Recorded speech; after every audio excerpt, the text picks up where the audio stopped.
नमस्कार।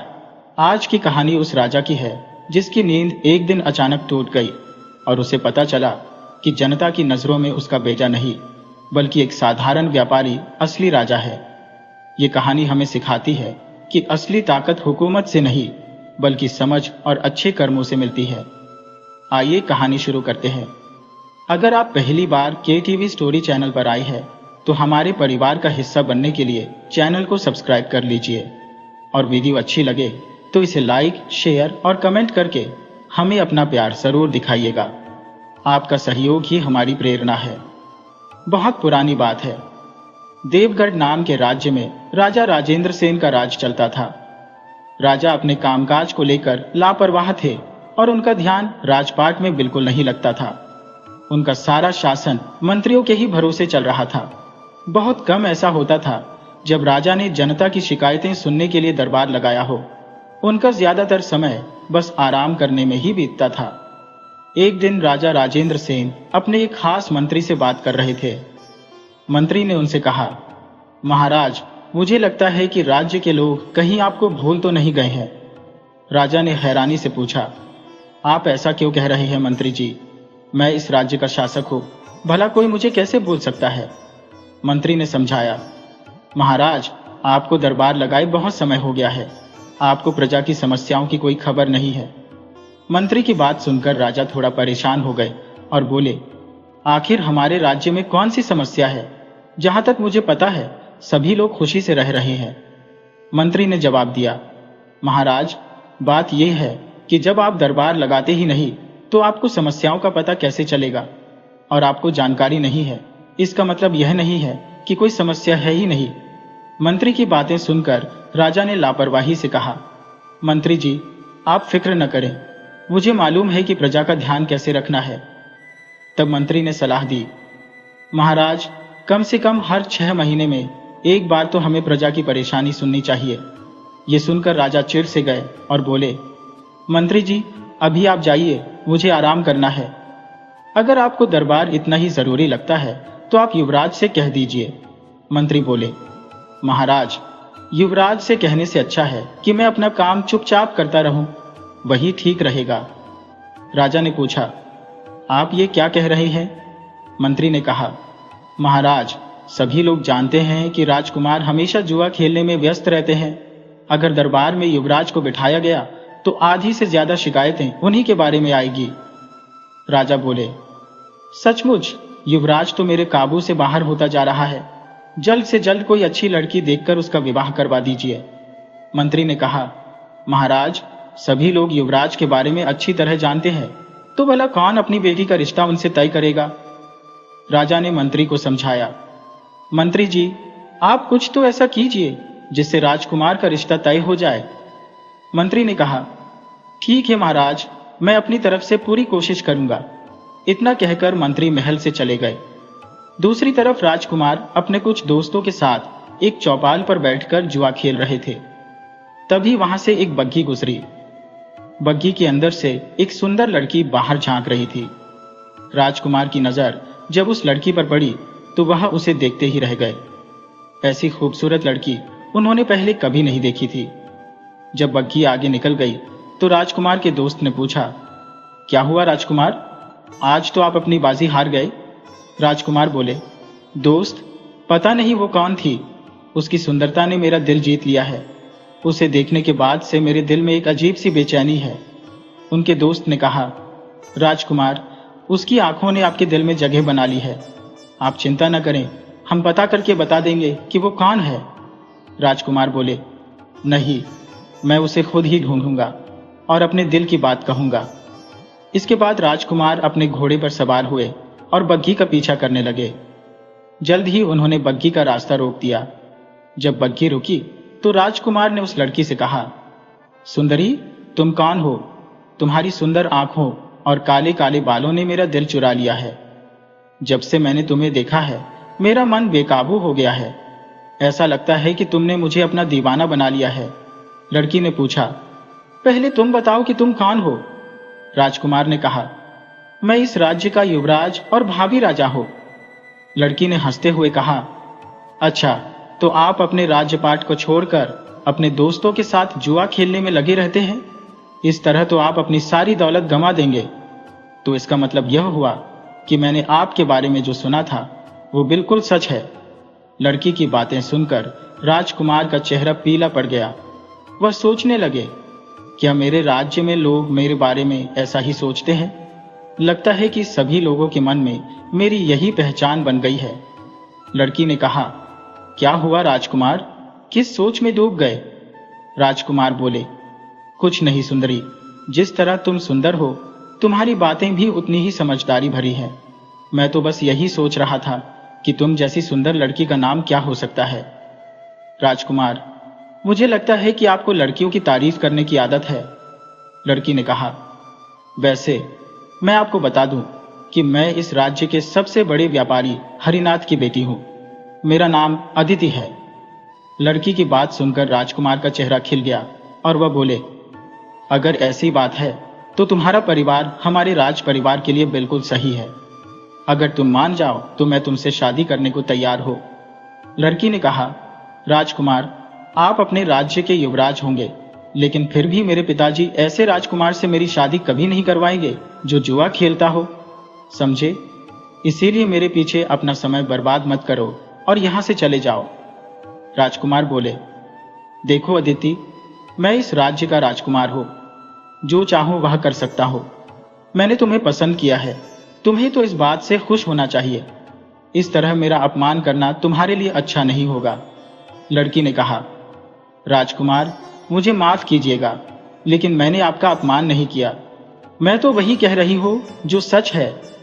आप राजकुमार होंगे और आने वाले समय में राजा भी बनेंगे, लेकिन जो आदमी मेहनत करना नहीं जानता, ऐसे आदमी से मेरे पिताजी मेरा विवाह कभी स्वीकार नहीं करेंगे। राजकुमार बोले, अदिति, मैं तुम्हारे पिता से बाद में बात करूंगा, लेकिन पहले तुम ये बताओ कि क्या तुम मुझे पसंद करती हो? अदिति ने कहा, सुनिए राजकुमार, मैं अपने पिता की मर्जी के बिना कोई काम नहीं कर सकती। इस नगर में उनका बहुत मान सम्मान है। मैंने आज तक उनकी अनुमति के बिना कोई काम नहीं किया और न ही कभी करूंगी। अदिति की बातें सुनकर राजकुमार परेशान हो गए और बोले, इतनी कठोर बातें मत करो अदिति, क्या यह तुम्हारा अंतिम फैसला है? अदिति ने कहा, हाँ राजकुमार, मैं बस यही कहना चाहती हूँ कि मेरे पिताजी जहां भी मेरी शादी करवाएंगे मैं वहीं शादी करूंगी। राजकुमार निराश होकर वहां से लौट गए, लेकिन अदिति ने उनके विवाह का प्रस्ताव अस्वीकार करके उन्हें एक सोच में डाल दिया था। वह सोचने लगे, क्या मेरे राज्य में मेरी यही पहचान है? मैं इतने साल से सोच रहा था कि मैं युवराज हो और जो चाहो वह कर सकता हो, लेकिन आज एक लड़की ने, जिसे यह भी पता है कि मैं राजकुमार हो, मेरा प्रस्ताव ठुकरा दिया। इससे बड़ा अपमान मेरे लिए और क्या हो सकता है? यही सोचते सोचते राजकुमार राजमहल लौट आए। जब वह महल में पहुंचे तो उनकी मुलाकात मंत्री जी से हुई। मंत्री राजकुमार से कहने लगे, राजकुमार, मैं आपको ही ढूंढ रहा था। आपके लिए एक अच्छी खबर है। बताइए मंत्री जी, क्या अच्छी खबर है? शायद आपकी खबर सुनकर मेरा मन थोड़ा खुश हो जाए। मंत्री ने कहा, युवराज, महाराज ने मुझे परसों आपके लिए एक अच्छा रिश्ता ढूंढने के लिए कहा था। मैंने बहुत कोशिश करके आपके लिए एक अच्छा रिश्ता ढूंढ लिया है। तब राजकुमार ने कहा, मंत्री जी, मुझे अब इन बातों में कोई दिलचस्पी नहीं है, कृपया आप वापस चले जाइए। राजकुमार की बात सुनकर मंत्री दंग रह गए और बोले, राजकुमार, आप ये क्या कह रहे हैं? आपका नाम सुनते ही लड़की के माता पिता डर जाते हैं। ऐसे में मैंने बड़ी मुश्किल से उन्हें राजी किया है। अब अगर आप मना कर देंगे तो उन्हें फिर से राजी करना बहुत मुश्किल हो जाएगा। आपको पता नहीं कि आपका रिश्ता तय करने के लिए मुझे कितनी मेहनत करनी पड़ी है। राजकुमार सोचने लगे, इसका मतलब तो यह हुआ कि मेरे बारे में पड़ोसी राज्यों के लोग भी वैसा ही सोचते हैं जैसा अदिति सोचती है। मंत्री बोले, राजकुमार, आप किस सोच में डूब गए हैं? कुछ नहीं मंत्री जी, मुझे आपका यह प्रस्ताव स्वीकार नहीं है। आप लड़की वालों को जाकर मना कर दीजिए। मंत्री तेजी से राजा के पास गए और कहने लगे, महाराज, आपने सुना क्या हुआ? मंत्री जी, आप हमेशा किसी न किसी बात को लेकर परेशान रहते हैं। अब क्या हो गया? महाराज, मैंने कितनी मुश्किल से राजकुमार के लिए एक रिश्ता ढूंढा था, लेकिन राजकुमार को इसकी कोई परवाह नहीं है। उन्होंने तो इस शादी के लिए मना कर दिया। मंत्री की बात सुनकर राजा को जैसे झटका लगा। राजा बोले, मना कर दिया? पर क्यों? महाराज, मैं यह तो नहीं जानता, इसीलिए आपको खबर देने आया हूं। अब आप राजकुमार को बुलाकर ही पूछ लीजिए। राजा ने उसी समय राजकुमार को अपने पास बुलाया और कहा, क्या बात है राजकुमार, सुना है आप शादी नहीं करना चाहते? जी पिताजी, मैं इस शादी के लिए तैयार नहीं हूं। राजा बोले, राजकुमार, आसपास के सभी राज्यों की कोई भी राजकुमारी तुमसे शादी करने के लिए तैयार नहीं है। इसीलिए मैंने लड़की वालों को 1,00,000 स्वर्ण मुद्राएं देने का लालच देकर मनाने की कोशिश की है। इसके बाद भी तुम मना कर रहे हो। ये सुनकर युवराज चौंक गए और बोले, क्या पिताजी, क्या मेरी शादी के लिए आपको दहेज देना पड़ेगा? और नहीं तो क्या बेटा, जब तुमसे शादी करने को कोई तैयार ही नहीं है, तुमने ऐसा कोई काम नहीं किया, न कोई युद्ध जीता, न कोई नया राज्य हासिल किया और न ही राजकाज के कामों में हमारा कोई हाथ बटाया। यहां तक कि प्रजा की भलाई के लिए भी तुमने आज तक कोई काम नहीं किया। बस इधर उधर अपने दोस्तों के साथ घूमते रहते हो। अपने पिता की बातें सुनकर राजकुमार सोच में पड़ गए। तब मंत्री कहने लगे, राजकुमार, आप इस राज्य के युवराज हैं और आपके पिता का जो मान सम्मान है, उसी को देखते हुए एक छोटे से राज्य की राजकुमारी के साथ आपका रिश्ता तय हुआ है। बदले में हम उन्हें 1,00,000 स्वर्ण मुद्राएं और 500 घोड़े देंगे। राजकुमार ने कहा, लेकिन पिताजी, मैं किसी और लड़की को पसंद करता हूं। शादी करूंगा तो सिर्फ उसी से करूंगा।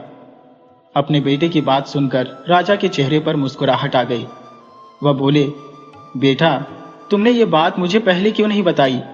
अगर पहले ही बता देते तो इतना सब कुछ करना ही नहीं पड़ता। अब ये बताओ कि वह लड़की कौन है? मैं जल्द से जल्द उसके साथ तुम्हारी शादी करवा देता हूं। युवराज बोले, पिताजी महाराज, लेकिन समस्या यह है कि वह लड़की मुझसे शादी नहीं करना चाहती। वह वही करेगी जो उसके पिताजी कहेंगे। तब राजा ने मंत्री को आदेश दिया, मंत्री जी, अब आपको ही यह काम पूरा करना होगा। मुझे लगता है कि उन्हें हमारे बारे में कुछ गलतफहमी हो गई है। आप उस लड़की के पिता से मिलिए और उन्हें मनाइए। उन्हें बताइए कि उनकी बेटी इस महल में आकर महारानी बनकर रहेगी। और बेटा, तुम ये बताओ कि वह लड़की कौन है? पिताजी महाराज, वह इसी राज्य के सबसे बड़े व्यापारी हरिनाथ जी की बेटी है। राजकुमार की बात सुनकर मंत्री कहने लगे, महाराज, अब आप उनको भूल ही जाइए और राजकुमार, आप भी उस लड़की को भूल जाइए। राजा ने कहा, लेकिन मंत्री जी, आप ऐसा क्यों कह रहे हैं? मंत्री बोले, महाराज, मैंने आपसे एक बार पहले भी कहा था कि मुझे लगता है कि हमारे राज्य की प्रजा हमें भूल चुकी होगी। हाँ मंत्री जी, आपने कहा तो था। तो सुनिए महाराज, बात दरअसल ये है कि जब भी लोगों को कोई समस्या आती है या उन्हें कोई सहायता चाहिए होती है तो वे सीधे उस व्यापारी हरिनाथ के पास जाते हैं। मैंने तो यह भी सुना है कि लोग उसे हमारे राज्य का राजा मानने लगे हैं। मंत्री की यह बात सुनकर राजा की त्योरियां चढ़ गईं। वह गुस्से में आकर बोले, अरे कौन है ये व्यापारी? कहां से आया है? क्या वह मेरी राजा गद्दी मुझसे छीनना चाहता है? हमारे राज्य में इतना सब कुछ हो गया और आपने मुझे अभी तक बताया नहीं। मंत्री बोले, महाराज, आपके पास समय ही कहाँ है। यहां तक कि आपके पास तो दरबार में बैठने का भी समय नहीं है, तो भला आप मेरी बात कब सुनेंगे? राजा ने कहा, मंत्री जी, यह समय व्यंग करने का नहीं है। आप यह बताइए कि हमें क्या करना चाहिए। महाराज, मैंने तो पहले भी आपसे कई बार कहा है कि आपको अपनी प्रजा की परवाह करनी चाहिए, दरबार लगाना चाहिए और उनकी समस्याओं को सुनना चाहिए। लेकिन क्या आपने कभी मेरी बात सुनी? बल्कि आपने तो यह तक कह दिया कि मेरे राज्य में किसी भी तरह की कोई समस्या है ही नहीं। अब चूंकि आपके पास जनता के लिए समय नहीं है और न ही किसी की बात सुनने का धैर्य है, तो लोग आपको छोड़कर उस आदमी के पास सहायता के लिए जाने लगे हैं। इसी कारण से लोगों ने उसे अपना राजा मान लिया है। अब उस साधारण से व्यापारी की हैसियत आपसे कहीं ज्यादा हो चुकी है। मेरी बात का बुरा मत मानिएगा महाराज, लेकिन आप एक राजवंश में पैदा हुए, इसी कारण से आप राजा बन गए। परंतु प्रजा आपको राजा नहीं मानती, प्रजा तो हरिनाथ को ही अपना राजा मानती है। मंत्री की ऐसी कठोर बातें सुनकर राजा क्रोध में आ गए और बोले, मंत्री जी, बहुत हो गया। आपने उस व्यापारी की बहुत तारीफ कर ली। अब आप मुझे यह बताइए कि हमारे युवराज की शादी उस लड़की से क्यों नहीं हो सकती? आखिर इसकी क्या वजह है? मंत्री ने कहा, महाराज, दरअसल कमी तो हमारे राजकुमार में है, और साथ ही साथ आपकी सारी संपत्ति भी मिला ली जाए तो उस व्यापारी की आधी संपत्ति के बराबर भी नहीं है। ये सुनकर राजा हैरान रह गए। बोले, क्या किसी व्यापारी की संपत्ति हमसे ज्यादा भी हो सकती है? मंत्री ने कहा, महाराज, संपत्ति की बात छोड़िए, वैसे भी हमारे राजकुमार के बारे में राज्य के बच्चे बच्चे को मालूम है, तो फिर ऐसे नौजवान के साथ कोई भी आदमी अपनी पुत्री का विवाह कैसे करेगा? तब राजा ने कहा, ठीक है मंत्री जी, आप उस व्यापारी के पास संदेश भिजवाइए कि मैंने उसे दरबार में मिलने के लिए बुलाया है। आखिर मैं भी तो देखो कि उस व्यापारी के अंदर ऐसी कौन सी खास बात है। राजकुमार, जो अब तक शांत खड़े थे, कहने लगे, पिताजी और मंत्री जी, आप दोनों को कुछ भी करने की जरूरत नहीं है, मैं यह सारा मामला खुद ही संभाल लूंगा। ऐसा कहकर राजकुमार नाराज होकर वहां से चले गए। राजा मंत्री से कहने लगे, मंत्री जी, युवराज की उम्र तो बढ़ गई है, लेकिन उनकी बुद्धि नहीं बढ़ी। आप ऐसा कीजिए, उस व्यापारी हरिनाथ को बुलाइए, आखिर मैं भी तो देखूं कि वह कौन सी बला है। राजा का आदेश पाकर अगले दिन मंत्री व्यापारी हरिनाथ को लेकर दरबार में आ पहुंचे। व्यापारी ने राजा को प्रणाम किया और बोला, राजन, मुझे दरबार में बुलाने का आखिर क्या कारण है? क्या मैं जान सकता हूं? राजा बोले, इन दिनों आपके और आपके व्यापार के बारे में मैंने बहुत कुछ सुना है। आपने इतना बड़ा व्यापारिक साम्राज्य खड़ा किया है, तो मैंने सोचा कि मैं भी तो देखूं कि आप में कितनी बुद्धि है। बस यही जानने के लिए आपको बुलाया है। अवश्य महाराज, आप मुझसे जो भी जानना चाहते हैं, मैं अपनी सामर्थ्य के अनुसार आपको बताने को तैयार हूं। आप पूछिए महाराज, मुझसे क्या जानना चाहते हैं? राजा ने कहा, मैंने आपके लिए एक परीक्षा तय की है और उस पर आपको अपनी बुद्धिमानी दिखानी है। उसी से तय होगा कि आपकी व्यापारिक कुशलता कितनी है। व्यापारी बोले, महाराज, जैसी भी परीक्षा हो मैं तैयार हूं, लेकिन एक बात मैं साफ साफ कह देना चाहता हूं, मैं एक व्यापारी हूं और बिना लाभ के मैं कोई काम नहीं करता। इसलिए आप जो भी परीक्षा लेना चाहते हैं, उसमें अगर मैं जीत गया तो मुझे क्या मिलेगा, और अगर मैं हार गया तो आप क्या करेंगे, ये बात मुझे पहले ही बता दीजिए। राजा ने कहा, व्यापारी, बिना पुरस्कार के तो मैं भी किसी की परीक्षा नहीं लेता, इसीलिए इस बार मैं एक बड़ा दाम लगाता हूं। अब सुनो, अगर तुम इस परीक्षा में जीत गए तो मेरी आधी संपत्ति तुम्हारी हो जाएगी, लेकिन अगर मैं जीत गया तो तुम्हारी आधी संपत्ति तुम मुझे दे दोगे। बताओ, क्या तुम इसके लिए तैयार हो? व्यापारी सोचने लगा, मुझे महाराज की मंशा कुछ ठीक नहीं लगती, इसके पीछे कोई षड्यंत्र है, इसीलिए तो मुझे अचानक दरबार में बुलाया गया है। मुझे पहले से ही लग रहा था कि कुछ न कुछ गड़बड़ होने वाली है। महाराज बोले, क्या हुआ व्यापारी, तुम किस सोच में डूब गए? क्या तुम्हें मेरी शर्त मंजूर है? अगर मंजूर है तो बोलो। महाराज, ऐसी बात नहीं है, मैं तो बस यही सोच रहा था कि जब दाम ही लगाना है तो आधी आधी संपत्ति की जगह पूरी संपत्ति का दाम क्यों ना लगाया जाए, तभी तो असली मजा आएगा। हरिनाथ की बात सुनकर राजा एक पल के लिए चौंक गए। अब अगर वह ना कह देते तो ऐसा लगता कि वह डर गए हैं। इसीलिए राजा ने तुरंत कहा, ठीक है, ऐसा ही करते हैं। तो अब तुम मेरी बात सुनो। ये लो, मैं तुम्हें एक रस्सी देता हूं। इस रस्सी की मदद से तुम्हें 10,000 सोने के सिक्के कमाकर दिखाने होंगे, लेकिन शर्त यह है कि न तो इस रस्सी को किसी को बेचना है, न ही इसका रंग बदलना है, और न ही इसे किसी और चीज के साथ जोड़ना है। बस इस रस्सी की मदद से ही तुम्हें 10,000 सोने के सिक्के कमाकर लाने हैं। व्यापारी ने वह रस्सी राजा से ले ली और कहा, ठीक है महाराज, मैं इस रस्सी की मदद से आपको 10,000 सोने के सिक्के कमाकर दिखाऊंगा और जल्द ही आपके सामने हाजिर हो जाऊंगा। अब कृपया मुझे आज्ञा दीजिए। इतना कहकर व्यापारी वह रस्सी लेकर अपने घर की ओर चल दिए। तब मंत्री राजा से कहने लगे, महाराज, यह आपने क्या किया? भला एक रस्सी की मदद से 10,000 सोने के सिक्के कैसे कमाए जा सकते हैं? यह तो नामुमकिन है। राजा बोले, मंत्री जी, यही तो मेरी चाल थी। मुझे पता है कि यह नामुमकिन है, इसीलिए तो मैंने ऐसी शर्त रखी है। अब उसकी सारी संपत्ति मेरी हो जाएगी और मैं शर्त जीत जाऊंगा। मंत्री बोले, लेकिन महाराज, एक बार फिर सोच लीजिए। वह व्यापारी बहुत बुद्धिमान और चालाक है। मुझे तो लगता है कि वह आपकी शर्त को पूरा कर देगा और आपको 10,000 सोने के सिक्के लाकर दे देगा। मंत्री की बात सुनकर राजा झुंझला गए और बोले, बस करो मंत्री, मैं तब से देख रहा हूं कि तुम उस व्यापारी के ही गुण गा रहे हो। दूसरी तरफ हरिनाथ जब अपने घर पर पहुंचे तो वहां युवराज पहले से ही उनकी प्रतीक्षा कर रहे थे। व्यापारी ने कहा, कहिए युवराज, आपको मुझसे क्या काम है? बताइए, मैं आपके लिए क्या कर सकता हूं? युवराज बोले, श्रीमान जी, मुझे आपकी बेटी बहुत पसंद है और मैं आपकी आज्ञा पाकर उनसे विवाह करना चाहता हूं।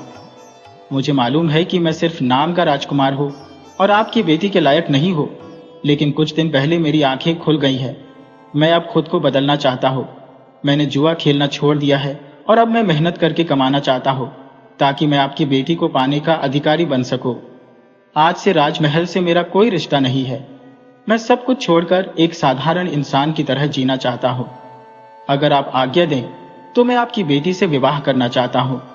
व्यापारी बोले, एक तरफ तुम्हारे पिताजी मेरी सारी संपत्ति हड़पने की चाल चल रही है और दूसरी तरफ तुम मेरी बेटी के लिए राज्य छोड़ने को तैयार हो। लेकिन बात यह है कि मैं अपनी बेटी की इच्छा जाने बिना आपको कोई जवाब नहीं दे सकता। आप थोड़ा इंतजार कीजिए।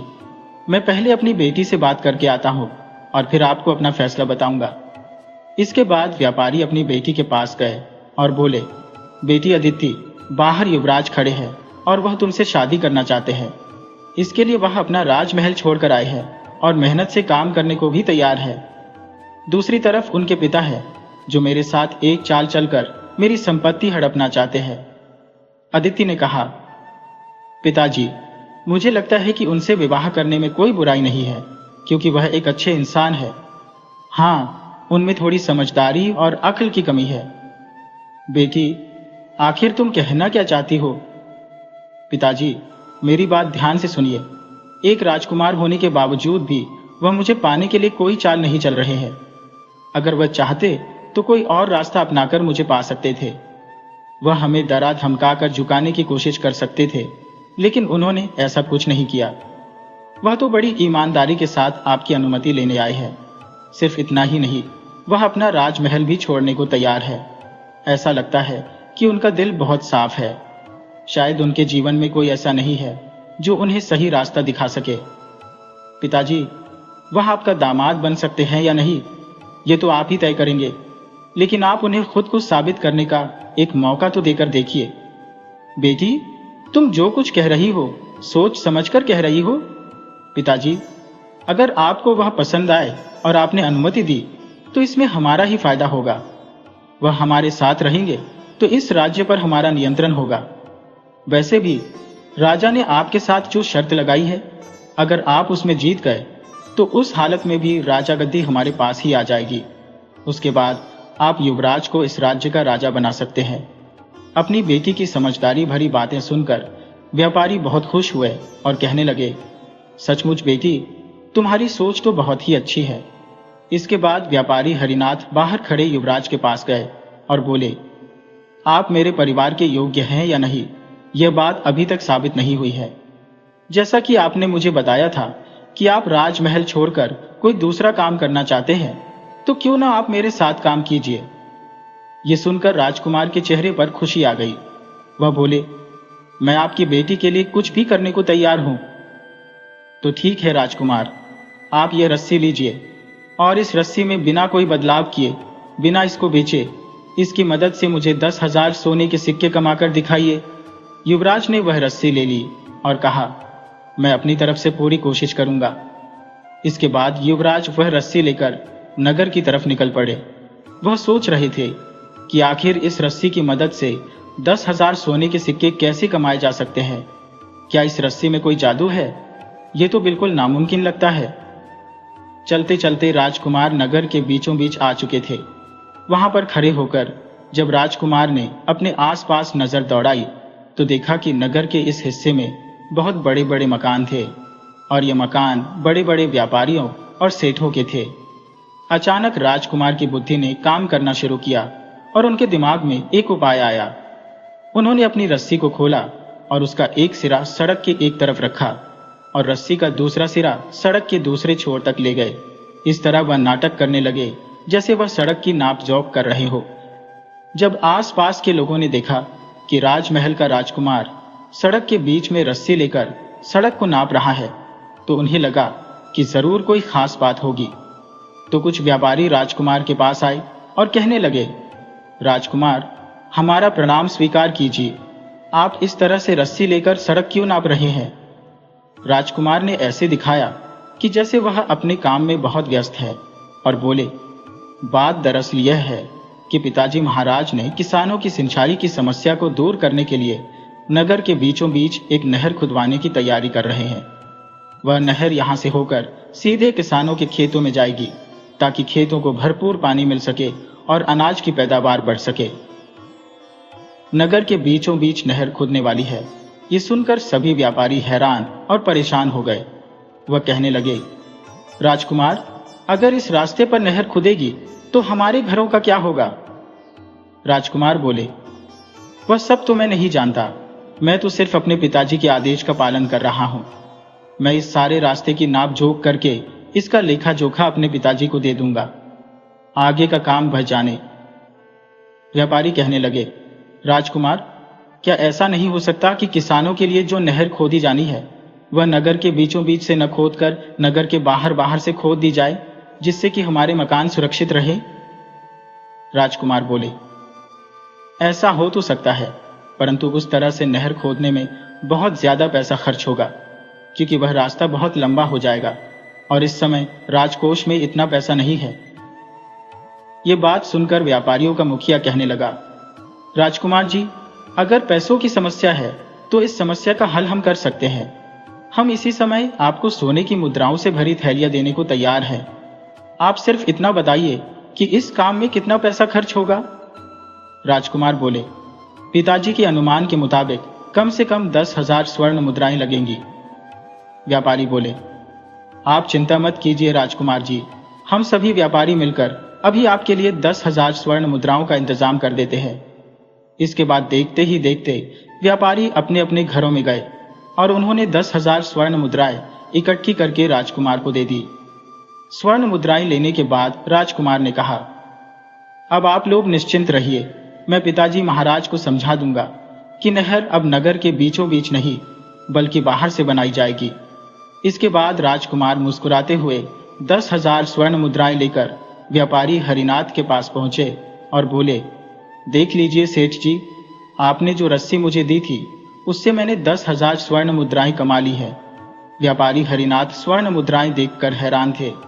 उन्होंने युवराज से पूछा कि आपने इतना पैसा कैसे कमाया? तो युवराज ने सारी बात विस्तार से सच सच बता दी। यह सुनकर व्यापारी हरिनाथ युवराज की समझदारी से बहुत प्रभावित हुए और उन्होंने अपनी बेटी का विवाह राजकुमार से करवा दिया। अगले दिन व्यापारी हरिनाथ 10,000 स्वर्ण मुद्राएं और रस्सी लेकर राजमहल में पहुंच गए। उन्होंने स्वर्ण मुद्राएं राजा को सौंपते हुए सारी बात बताई कि यह स्वर्ण मुद्राएं किसने और कैसे कमाई है।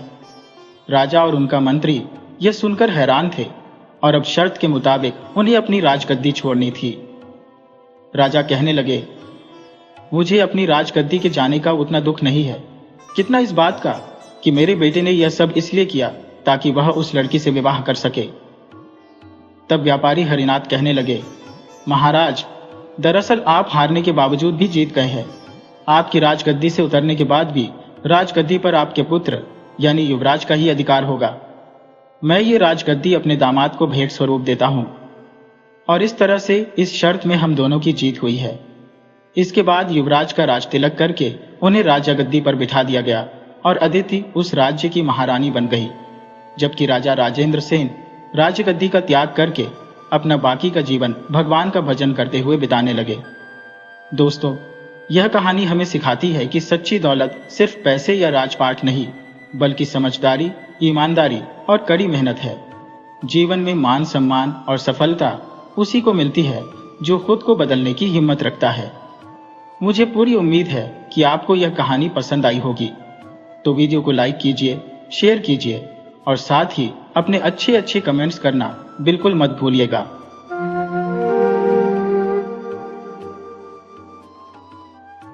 आज हम आपको एक ऐसी कहानी सुनाने जा रहे हैं जो हमें सिखाती है कि लालच की आग इंसान की ईमानदारी और नेकी को कैसे भस्म कर देती है। आइए कहानी शुरू करते हैं। बहुत पुराने जमाने की बात है। शीतलपुर नाम का एक बहुत ही सुंदर नगर था। उस नगर में सभी लोग अपने काम धंधे करते और बड़ी शांति से अपना जीवन बिता रहे थे।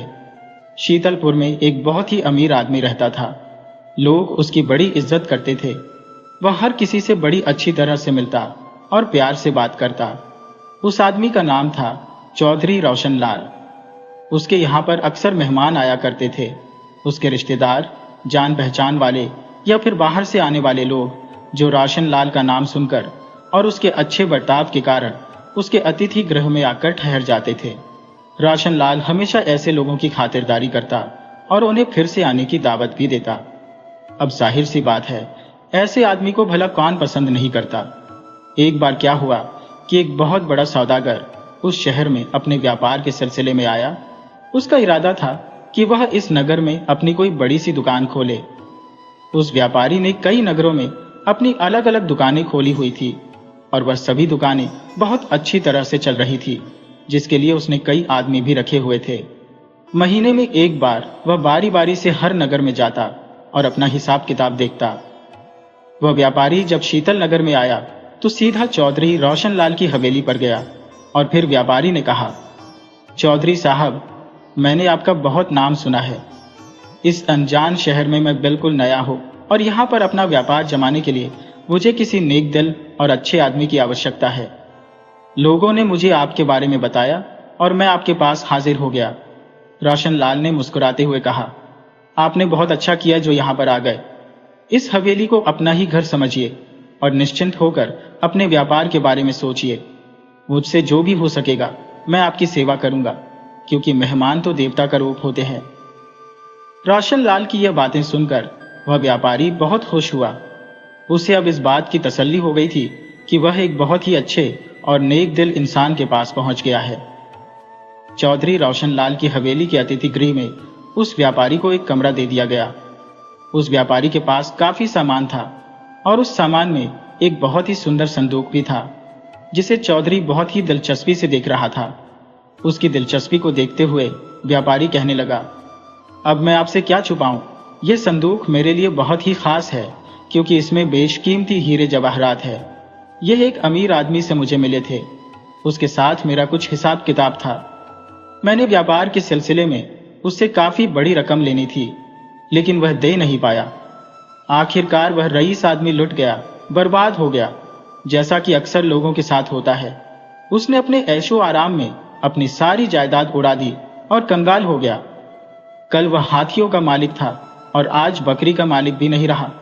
और फिर उस रईस आदमी ने अपने खानदानी हीरे जवाहरात अपने कर्ज देने वालों को, यानी कि जिस से उसने कर्ज लिया था, इस तरह से बांटने शुरू किए जैसे चने बांटे जाते हैं। मैं भी वहां पर पहुंच गया जब वह रईस आदमी अपने दादा परदादा की दौलत को लुटा रहे थे और लोग लूट कर खुश हो रहे थे। मैंने जब उनसे अपनी लाखों की रकम मांगी तो उनकी आंखों में आंसू भर आए और कांपते हुए हाथों से उन्होंने यह संदूक मुझे थमा दिया। उन्होंने कहा, बस यही आखिरी चीज थी जो मेरी इज्जत बचाने के लिए मेरे पास बची थी और मेरे पास कुछ नहीं है। हवेली, बाग बगीचे सब बिक चुके हैं। उन्होंने आगे कहा कि इसमें जो हीरे हैं उनकी कीमत आपकी रकम से बहुत ज्यादा है, मगर आपने और लोगों की तरह मुझे बेइज्जत नहीं किया, मेरा मजाक नहीं उड़ाया, इसलिए मैं आपको यह दौलत देता हूं। मुझे उनकी बातें सुनकर बहुत दुख हुआ और मैंने कहा कि मैं आपका कर्ज माफ करता हूं, आप अपना संदूक अपने पास ही रख लीजिए। मगर वह नहीं माने और जानते हैं चौधरी साहब, उन्होंने उस रात आत्महत्या कर ली। भगवान ऐसा किसी के साथ न करे। हर किसी को इतनी बुद्धि मिले कि वह अपने जीवन के फैसले सही तरीके से कर सके। अब अगर मैं यह संदूक अपने घर में ले जाता तो मुझे अपना सफर बीच में ही खत्म करना पड़ता, जिसके कारण मेरा काफी नुकसान हो जाता। इसलिए मजबूरी में मैं इस संदूक को अपने साथ रखे हुए हूँ। अब मैं आपके घर पहुंच गया हूँ तो मुझे सुरक्षित महसूस हो रहा है, वरना लूटने वालों की तो कोई कमी नहीं है। आप ऐसा कीजिए, मेरा यह संदूक अमानत समझकर अपने पास रख ले। मैं जब जाने लगूंगा तो आपसे ले लूंगा। चौधरी रोशन लाल घबराकर बोले, अरे, इतनी बड़ी अमानत संभालते हुए मुझे डर लग रहा है। व्यापारी बोला, इसमें डरने की कोई बात नहीं है, मुझे आपके ऊपर पूरा विश्वास है और फिर यह संदूक आपके पास बिल्कुल सुरक्षित रहेगा। आप खुद ही सोचिए, मैं हवेली के अतिथि गृह में रुका हुआ हूँ, वहां पर काफी लोग आते जाते रहते हैं और यह संदूक वहां पर बिल्कुल भी सुरक्षित नहीं है और मुझे व्यापार के सिलसिले में बाजार में भी जाना पड़ता है, इसलिए मैं इसकी जिम्मेदारी आपको दे रहा हूं। चौधरी रोशन लाल को व्यापारी की बात समझ में आ गई। उन्होंने कहा, ठीक है, मैं यह संदूक अमानत के तौर पर अपने पास रख लेता हूं, मगर आप इसे खोलकर अपने हीरे गिन लें और मुझे दिखा दें, ताकि इसे लौटाते समय कोई विवाद पैदा न हो। और इसके बाद व्यापारी ने चाबी लगाकर संदूक का ताला खोला। चौधरी रोशन लाल की आंखों के सामने वो हीरे जवाहरात थे, जिन्हें देखकर उसकी आंखें न सिर्फ जगमगा गईं, बल्कि फटी की फटी भी रह गईं। हीरे, मोती, बड़े बड़े लाल और भगवान न जाने कितनी तरह के नीलम उस संदूक में भरे पड़े थे, जिन्हें देखकर रोशन लाल के दिल में पाप ने जगह बना ली और उसके मुंह में पानी आ गया। ऐसे बेशकीमती हीरे तो उसने कभी सपने में भी नहीं देखे थे, परंतु उसने व्यापारी के सामने अपनी ईमानदारी दिखाई और बोला, हाँ तो जनाब, बताइए कौन कौन से हीरे कितने हैं, कौन से जवाहरात कितने हैं। वह व्यापारी बेचारा सीधा साधा आदमी था। उसने संदूक वहीं पर पलट दिया और हीरे गिनने लगा। सब कुछ गिनने के बाद उसने एक कागज पर लिख दिया कि इतने हीरे हैं, इतने नीलम है। इसके बाद उस संदूक को बंद करके रोशन लाल घर के अंदर चला गया। उसकी पत्नी ने पूछा, अरे, ये इतना खूबसूरत संदूक कहां से लाए? रोशन लाल बोला, भाग्यवान, यह संदूक नहीं बल्कि कुबेर का खजाना है। देख लोगी तो तुम्हारी आंखें खुली की खुली रह जाएगी, लेकिन अफसोस की बात है कि मेरे पास इसकी चाबी नहीं है, वरना मैं तुम्हें दिखा देता कि इसमें क्या है। और फिर रोशन लाल ने अपनी पत्नी को वह कागज दिखाया जिसमें हीरे, मोतियों और जवाहरातों की संख्या लिखी हुई थी। उसे देखकर रोशन लाल की पत्नी लौटपोट हो गई। इतने सारे हीरे जवाहरात अगर मुझे मिल जाए तो मैं अपने लिए ऐसे गहने बनवाऊंगी कि लोग देखते ही रह जाएंगे। रोशन लाल के साथ साथ उसकी पत्नी के दिल में भी अब लालच आ चुका था। दोनों पति पत्नी ने यह तय कर लिया कि वह इस संदूक को वापस नहीं करेंगे। वह व्यापारी तो एक परदेसी आदमी है, वह उनका क्या बिगाड़ लेगा? क्योंकि जिस समय संदूक खोला गया था या फिर उनके हवाले किया गया था, उस समय व्यापारी और रोशन लाल दोनों अकेले ही थे। कोई तीसरा उन्हें देखने वाला नहीं था और यह बात भी पक्की थी कि कोई भी उस मेहमान व्यापारी की बात को नहीं मानेगा और चौधरी पर कोई शक नहीं करेगा, क्योंकि अभी तक चौधरी रोशन लाल एक बहुत ही ईमानदार आदमी था और वह खुद भी बहुत अमीर था। भला ऐसा आदमी यह गिरी हुई हरकत कैसे करेगा? इसका तो कोई सवाल ही नहीं उठता था, मगर जिसके दिल में पाप उठ गया उसके बारे में कुछ कहा नहीं जा सकता। और चौधरी के मन में उठे हुए इस पाप ने उस जैसे ईमानदार आदमी को भी बहका दिया और अब उन दोनों के दिल में लालच आ चुका था। अब दोनों पति पत्नी बहुत खुश थे कि उन्हें मुफ्त में ही इतनी दौलत मिल गई है, मगर उन्होंने यह बात किसी और के सामने नहीं कही और पहले की ही तरह उस मेहमान व्यापारी की खातिरदारी होती रही। बाजार में उस व्यापारी की दुकान भी खुलवाई गई, नौकर भी रखे गए और तो और ग्राहक भी लगाए गए, जिससे कि उसका सामान ज्यादा से ज्यादा बिके। मेहमान व्यापारी बहुत खुश था। वह तो रोशन लाल का धन्यवाद करते नहीं थकता था। इसी तरह से कुछ दिन बहुत मजे से बीते और फिर एक दिन उस मेहमान व्यापारी ने अपने घर वापस जाने का फैसला किया। वह रोशन लाल के पास गया और कहने लगा, चौधरी साहब, आपकी मेहरबानी से मेरा काम यहाँ पर बहुत अच्छी तरह से जम गया है। अब मैं वापस जाना चाहता हूँ। आपकी वजह से मुझे इस बात की बिल्कुल तसल्ली रहेगी कि यहाँ पर मेरा व्यापार ठीक चलता रहेगा। रोशन लाल ने कहा, मेरे रहते हुए आपको बिल्कुल भी फिक्र करने की आवश्यकता नहीं है। बस आप आते जाते रहिएगा और अपनी दुकान का मुनाफा लेते जाइएगा। मैं यहाँ पर सब देखता रहूंगा। व्यापारी बोला, बस तो कल सुबह ही मैं यहाँ से रवाना हो जाऊंगा। चौधरी ने कहा, ठीक है, मैं आपके जाने का इंतजाम करवा दूंगा। ये कहकर चौधरी साहब अपने घर के अंदर चले गए और अपनी पत्नी से कहा, सुनो, अब वह समय आ गया है जिसके लिए हमें कमर कस लेनी चाहिए। उसकी पत्नी कुछ घबराई और बोली, कौन सा समय? क्या वह अपना संदूक मांग रहा है? चौधरी बोला, आज नहीं तो कल मांगेगा, क्योंकि कल सुबह वह जा रहा है। पत्नी बोली, आपने बहुत बड़ी गलती की कि उससे चाबी नहीं मांगी। अगर हमारे पास चाबी होती तो हम संदूक खोलकर उसमें से हीरे जवाहरात निकाल लेते और उस संदूक में कंकड़ पत्थर भरकर उसे वापस दे देते। पत्नी के यह कहने पर रोशनलाल बोला, लगता है तुम्हारी अक्ल पर पत्थर पड़ गए हैं। मैं उस आदमी से चाबी कैसे मांग सकता था? वह तो संदूक का मालिक है, चाबी तो उसके पास ही रहनी चाहिए। उसने संदूक हमारे पास अमानत के तौर पर रखा था, मुझे उपहार नहीं दिया था।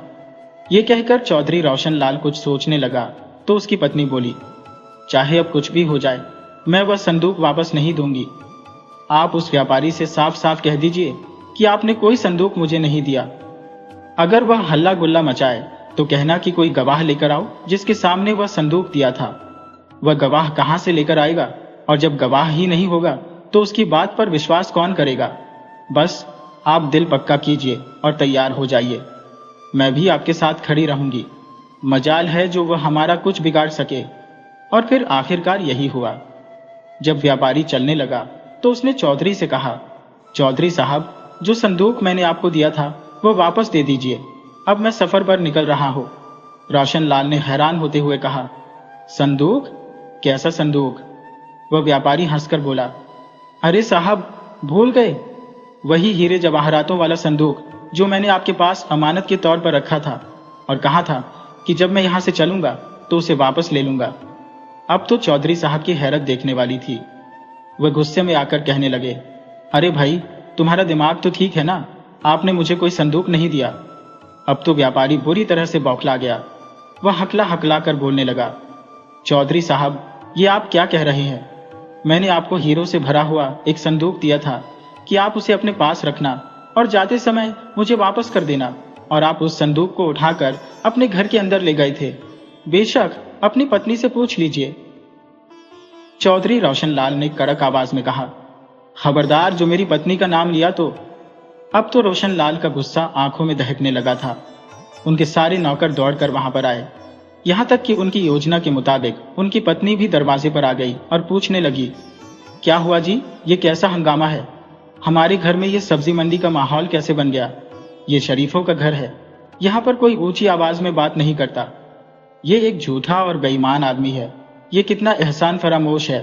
मेरे ऊपर इल्जाम लगा रहा है कि इसने मुझे कोई संदूक रखने के लिए दिया था, और इसकी मक्कारी तो देखो, कहता है कि उस संदूक में हीरे जवाहरात भरे हुए थे। यह सुनकर वहां पर मौजूद सब लोग चकरा गए। भला कौन बेवकूफ आदमी हीरों से भरा हुआ संदूक लेकर यूं मारा मारा फिरेगा? और फिर सभी लोग उस व्यापारी को ही बुरा भला कहने लगे। नौकर चाकरों के अलावा अब तो मोहल्ले के बहुत से लोग भी वहां पर आ चुके थे। किसी को भी इस बात पर विश्वास नहीं हो रहा था कि चौधरी साहब को कोई हीरो से भरा हुआ संदूक दिया गया हो। अब तो उनकी पत्नी भी शेरनी की तरह गरज उठी, कहने लगी, देखो तो, भलाई का तो जमाना ही नहीं रहा। अरे, इतने दिन तक हमारे यहाँ पर रहा, हमारा खाया पिया, आराम किया, मेहमान समझकर हमने इसे सर आंखों पर रखा और इनके कारोबार में भी इनका हाथ बटाया, और अब ये हम पर इतना बड़ा इल्जाम लगाते हैं। अब तो हर तरफ उस बेचारे मेहमान व्यापारी की थू थू हो रही थी। उसकी फरियाद कोई नहीं सुन रहा था। आखिरकार चौधरी साहब के नौकरों और मोहल्ले के बाकी लोगों ने मिलकर उस व्यापारी को हवेली से बाहर निकाल दिया। वह बेचारा कहाँ जाता? कोई उसका यहाँ पर अपना तो था नहीं। आखिरकार हिम्मत बांधकर वह अपनी नई दुकान पर पहुंचा, और वह आदमी जो दुकान की देखभाल के लिए रखा गया था, वह भी चौधरी साहब का ही रखवाया हुआ था, मगर वह ईमानदार था।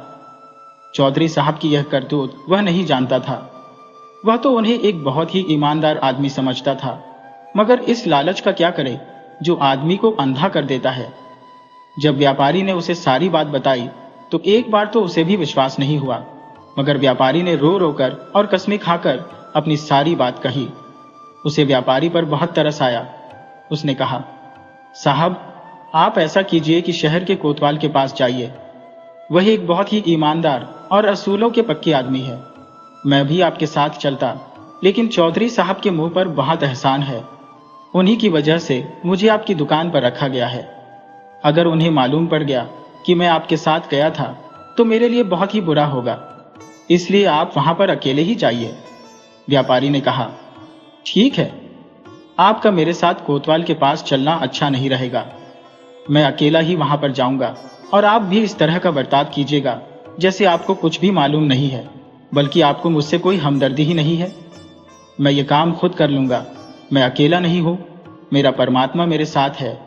ये कहकर व्यापारी सीधा कोतवाल के पास जा पहुंचा। उन्हें अपना सारा हाल बताया। कोतवाल को जब यह पता चला कि व्यापारी के पास कोई गवाह नहीं है तो वह बोला, बड़े दुख की बात है, आपने बहुत बड़ी गलती की कि बिना किसी गवाह की मौजूदगी में अपनी सारी दौलत एक ऐसे आदमी को सौंप दी जिसे आप पूरी तरह से जानते भी नहीं थे। बेशक वह पैसे वाला है, इज्जतदार है, तो भी है तो एक इंसान ही, और लालच एक ऐसी बला है जो बड़ों बड़ों को अपने काबू में कर लेता है। खैर, कोई बात नहीं, आप ये बताइए कि वह संदूक कैसा है, किस तरह का दिखता है, उसके अंदर रखे हुए हीरों की संख्या कितनी है। जो कुछ भी उस संदूक में ऐसा हो जिसको चौधरी साहब न जानते हो और सिर्फ आप ही जानते हो, यानी कोई ऐसी खास निशानी जिसकी वजह से वह संदूक आपका साबित हो सके। तब उस व्यापारी ने अपनी जेब में हाथ डालकर चाबियों का एक गुच्छा निकाला और फिर उसमें से एक चांदी की चाबी दिखाकर बोला, उस संदूक की चाबी मेरे पास है। कोतवाल ने कहा, अच्छा, यह तो एक बहुत बड़ा सबूत है। शहर का कोतवाल बहुत ही ईमानदार और असूलों का पक्का आदमी था। उसकी अक्लमंदी की धाक पूरे नगर में जमी हुई थी। वह कहने लगा, मैं आपके साथ न्याय जरूर करूंगा। ये चाबी तो आपके पास है ही, ये सबूत ही काफी है। चौधरी साहब को हाजिर होने के लिए संदेशा भेजा गया। चौधरी रोशनलाल को यह विश्वास ही नहीं था कि वह व्यापारी शहर के कोतवाल तक पहुंच जाएगा। वे तो समझे थे कि वह एक परदेसी है, लाचार और मजबूर होकर रोता पीटता अपने घर वापस चला जाएगा और फिर संदूक पर उनका कब्जा हो जाएगा। मगर वह क्या करते? अब कोतवाल का बुलावा आ गया तो जाना ही पड़ेगा। अपनी मर्जी से न जाते तो सिपाही पकड़कर ले जाते, इसलिए वह बड़ी शान से कोतवाली पहुंचे। वहां पर वह व्यापारी बैठा हुआ था। उसे देखकर चौधरी साहब दिल ही दिल में कुछ डर गए, मगर उन्होंने अपने चेहरे पर यह जाहिर नहीं होने दिया। कोतवाल ने पूछा, चौधरी साहब, इस व्यापारी ने अपने हीरो का संदूक आपके पास रखवाया था और वह आपने इन्हें वापस क्यों नहीं किया? हैरान होते हुए चौधरी का मुंह खुला रह गया और आंखें फैल गईं। उसने कड़क आवाज में कहा, साहब, कैसा संदूक? किसका संदूक? मैं कुछ समझा नहीं। कोतवाल ने कहा, ज्यादा गुस्सा मत कीजिए, मैंने आपसे जो पूछा है आराम से सोच समझकर उसका जवाब दीजिए। चौधरी रोशनलाल उस व्यापारी को घूरने लगे और फिर कोतवाल से बोले, जी हुजूर, पूछिए, आप क्या पूछना चाहते हैं? कोतवाल ने उस व्यापारी की तरफ इशारा करते हुए पूछा, आप इन्हें जानते हैं? रोशनलाल ने कहा, हाँ, ये मेरे यहाँ पर मेहमान बनकर आए थे और मैंने इन्हें अपने अतिथि गृह में रुकवाया था। मुझसे जितनी भी हो सकती थी मैंने इनकी खातिरदारी की। यहाँ तक कि यह हमारे नगर में व्यापार करना चाहते थे, मैंने इनकी सहायता की। बाजार में इनकी दुकान खुलवाई और जब इन्होंने अपने नगर वापस जाने का फैसला किया तो मैंने इन्हें विदा कर दिया, बस। कोतवाल ने व्यापारी की तरफ देखा और पूछा, चौधरी साहब जो कहते हैं क्या वह सच है? व्यापारी बोला, जी हुजूर, बिल्कुल सच है। इनके मेरे ऊपर बहुत उपकार है। मैंने इनको एक नेक दिल इंसान समझकर अपना हीरे जवाहरातों से भरा हुआ संदूक इनके हवाले किया था, क्योंकि उस समय मुझे इनसे अच्छा और ईमानदार आदमी कोई नजर नहीं आ रहा था। मैंने यह कहा था कि आपके पास यह मेरा संदूक अमानत के तौर पर रखा है, जब मैं घर वापस जाऊंगा तो आपसे ले लूंगा। चौधरी रोशनलाल दांत पीसते हुए बोले, हुजूर, यह बिल्कुल गलत है। यह बहुत ही चालबाज आदमी है, मेरे ऊपर झूठा इल्जाम लगा रहा है।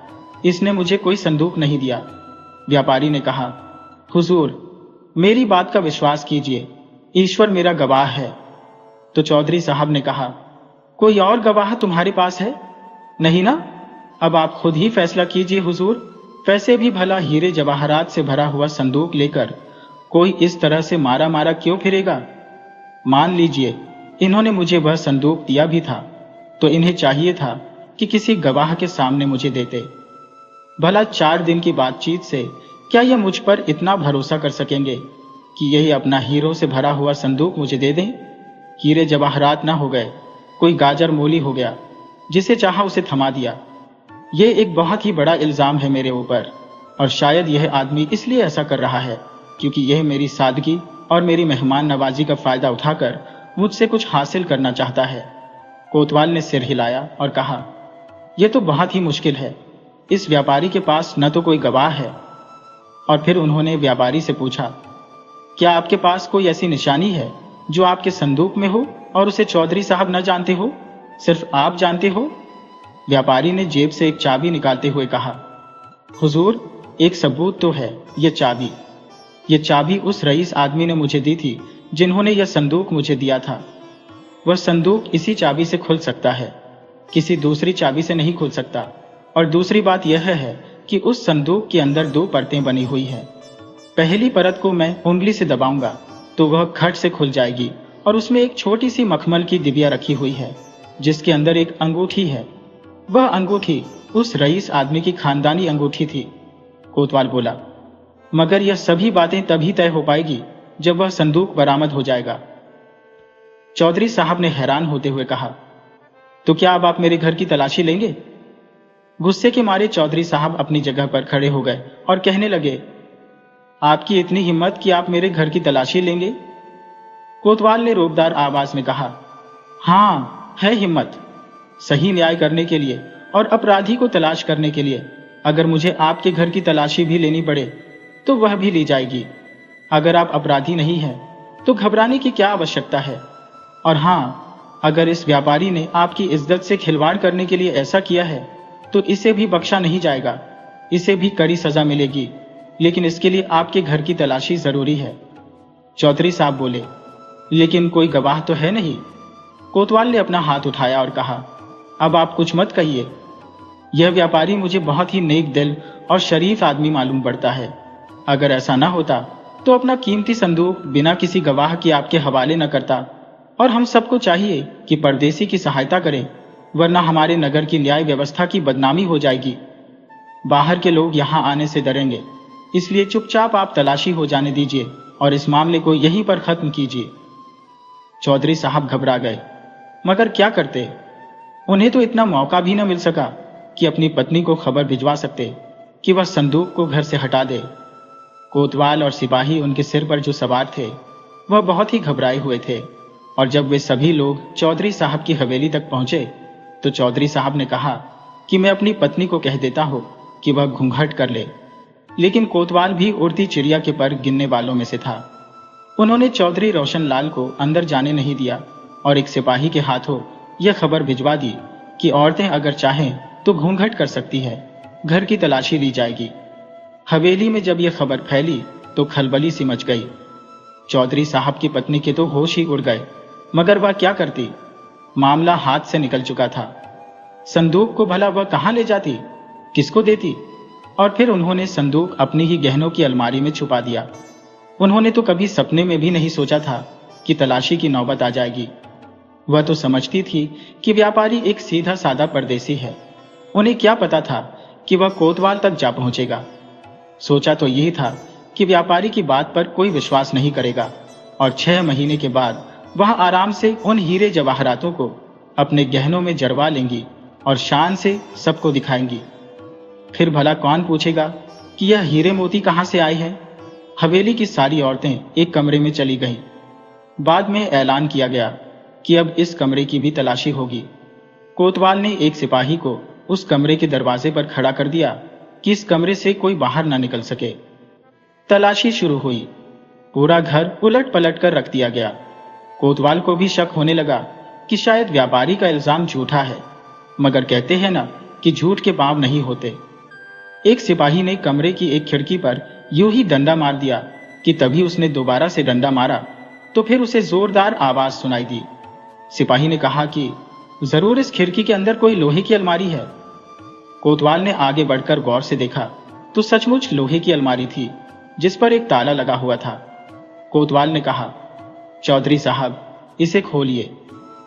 चौधरी साहब को इस बात का विश्वास था कि ये लोग इस अलमारी को दरवाजा समझकर छोड़ देंगे और बाकी सब कुछ देख लेंगे, मगर बुरा हो उस सिपाही का जिसने यह सारा भाड़ा फोड़ दिया। वह घबरा कर बोले, इसकी चाबी मेरी पत्नी के पास है और वह मायके गई हुई है। कोतवाल ने कहा, ठीक है, मैं इसे अपने सामने ही तोड़वा देता हूँ। घर की मालकिन नहीं है तो क्या हुआ, घर का मालिक तो मौजूद है। लाओ भाई, इसका ताला तोड़ो। और फिर हथौड़े के साथ उस ताले को तोड़ा जाने लगा। हथौड़े की हर एक चोट चौधरी साहब के सीने पर लग रही थी और फिर आखिरी चोट हुई। ताला टूटकर जमीन पर गिर गया और चौधरी साहब भी जमीन पर बैठ गए। कोतवाल ने मुस्कुराकर कहा, अपने आप को संभालिए चौधरी साहब, शायद इस हथौड़े की चोट को आप बर्दाश्त नहीं कर पाए। आपके लालच ने आपको कहीं का नहीं छोड़ा। अलमारी का दरवाजा जैसे ही खुला, व्यापारी चीख उठा, हुजूर, वह रहा मेरा संदूक और ये है वह चाबी, इसे आप लगाकर देखिए। वह खूबसूरत सा संदूक बाहर निकाला गया। कोतवाल ने अपने हाथों से चांदी की चाबी लगाई और संदूक का ढक्कन खुल गया। व्यापारी बोला, मेरे पास ये कागज मौजूद है साहब, इसे सबूत मानकर आप सभी हीरे गिन लीजिए। कितने हीरे हैं, कितने मोती हैं, कितने लाल हैं। खुशी के मारे उस व्यापारी के हाथ कांप रहे थे। कोतवाल ने वह कागज लेकर पढ़ना शुरू किया और अपने हाथों से गिनती करने लगा। हिसाब बिल्कुल सही था। कोतवाल ने उस व्यापारी से कहा कि अब तुम वह निशानी भी दिखाओ जो तुमने बताई थी। और फिर उस व्यापारी ने संदूक की निचली परत पर उंगली रखी, उसे दबाया और खट से एक छोटी डिबिया बाहर आ गई। व्यापारी बोला, कोतवाल साहब, इसे खोलकर देख लीजिए, इसमें वह अंगूठी है। कोतवाल ने डिबिया खोली और उसमें सचमुच सोने की अंगूठी थी जिसमें एक हीरा जड़ा हुआ था। कोतवाल ने चौधरी साहब की तरफ देखा।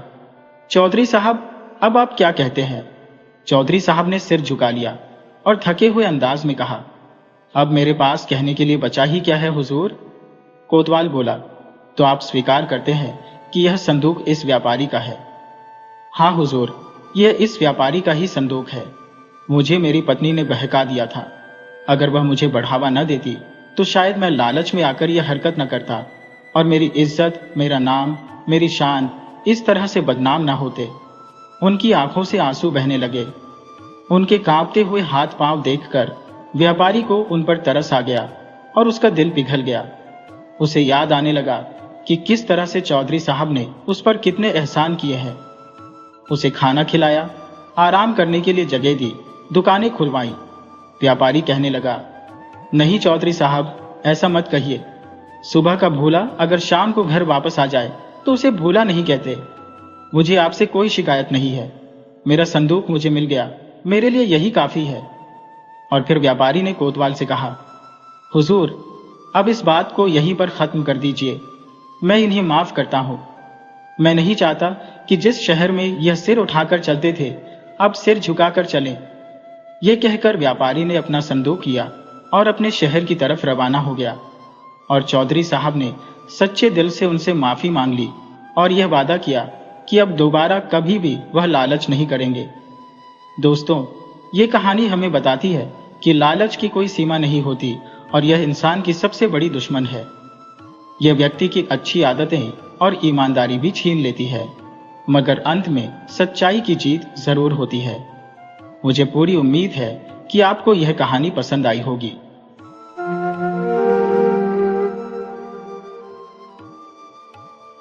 आज मैं आपको एक ऐसी दिलचस्प कहानी सुनाने जा रहा हूं जिसमें एक तोते ने हमें जीवन की 3 ऐसी बातें बताई जो किसी भी स्त्री से कभी शेयर नहीं करनी चाहिए।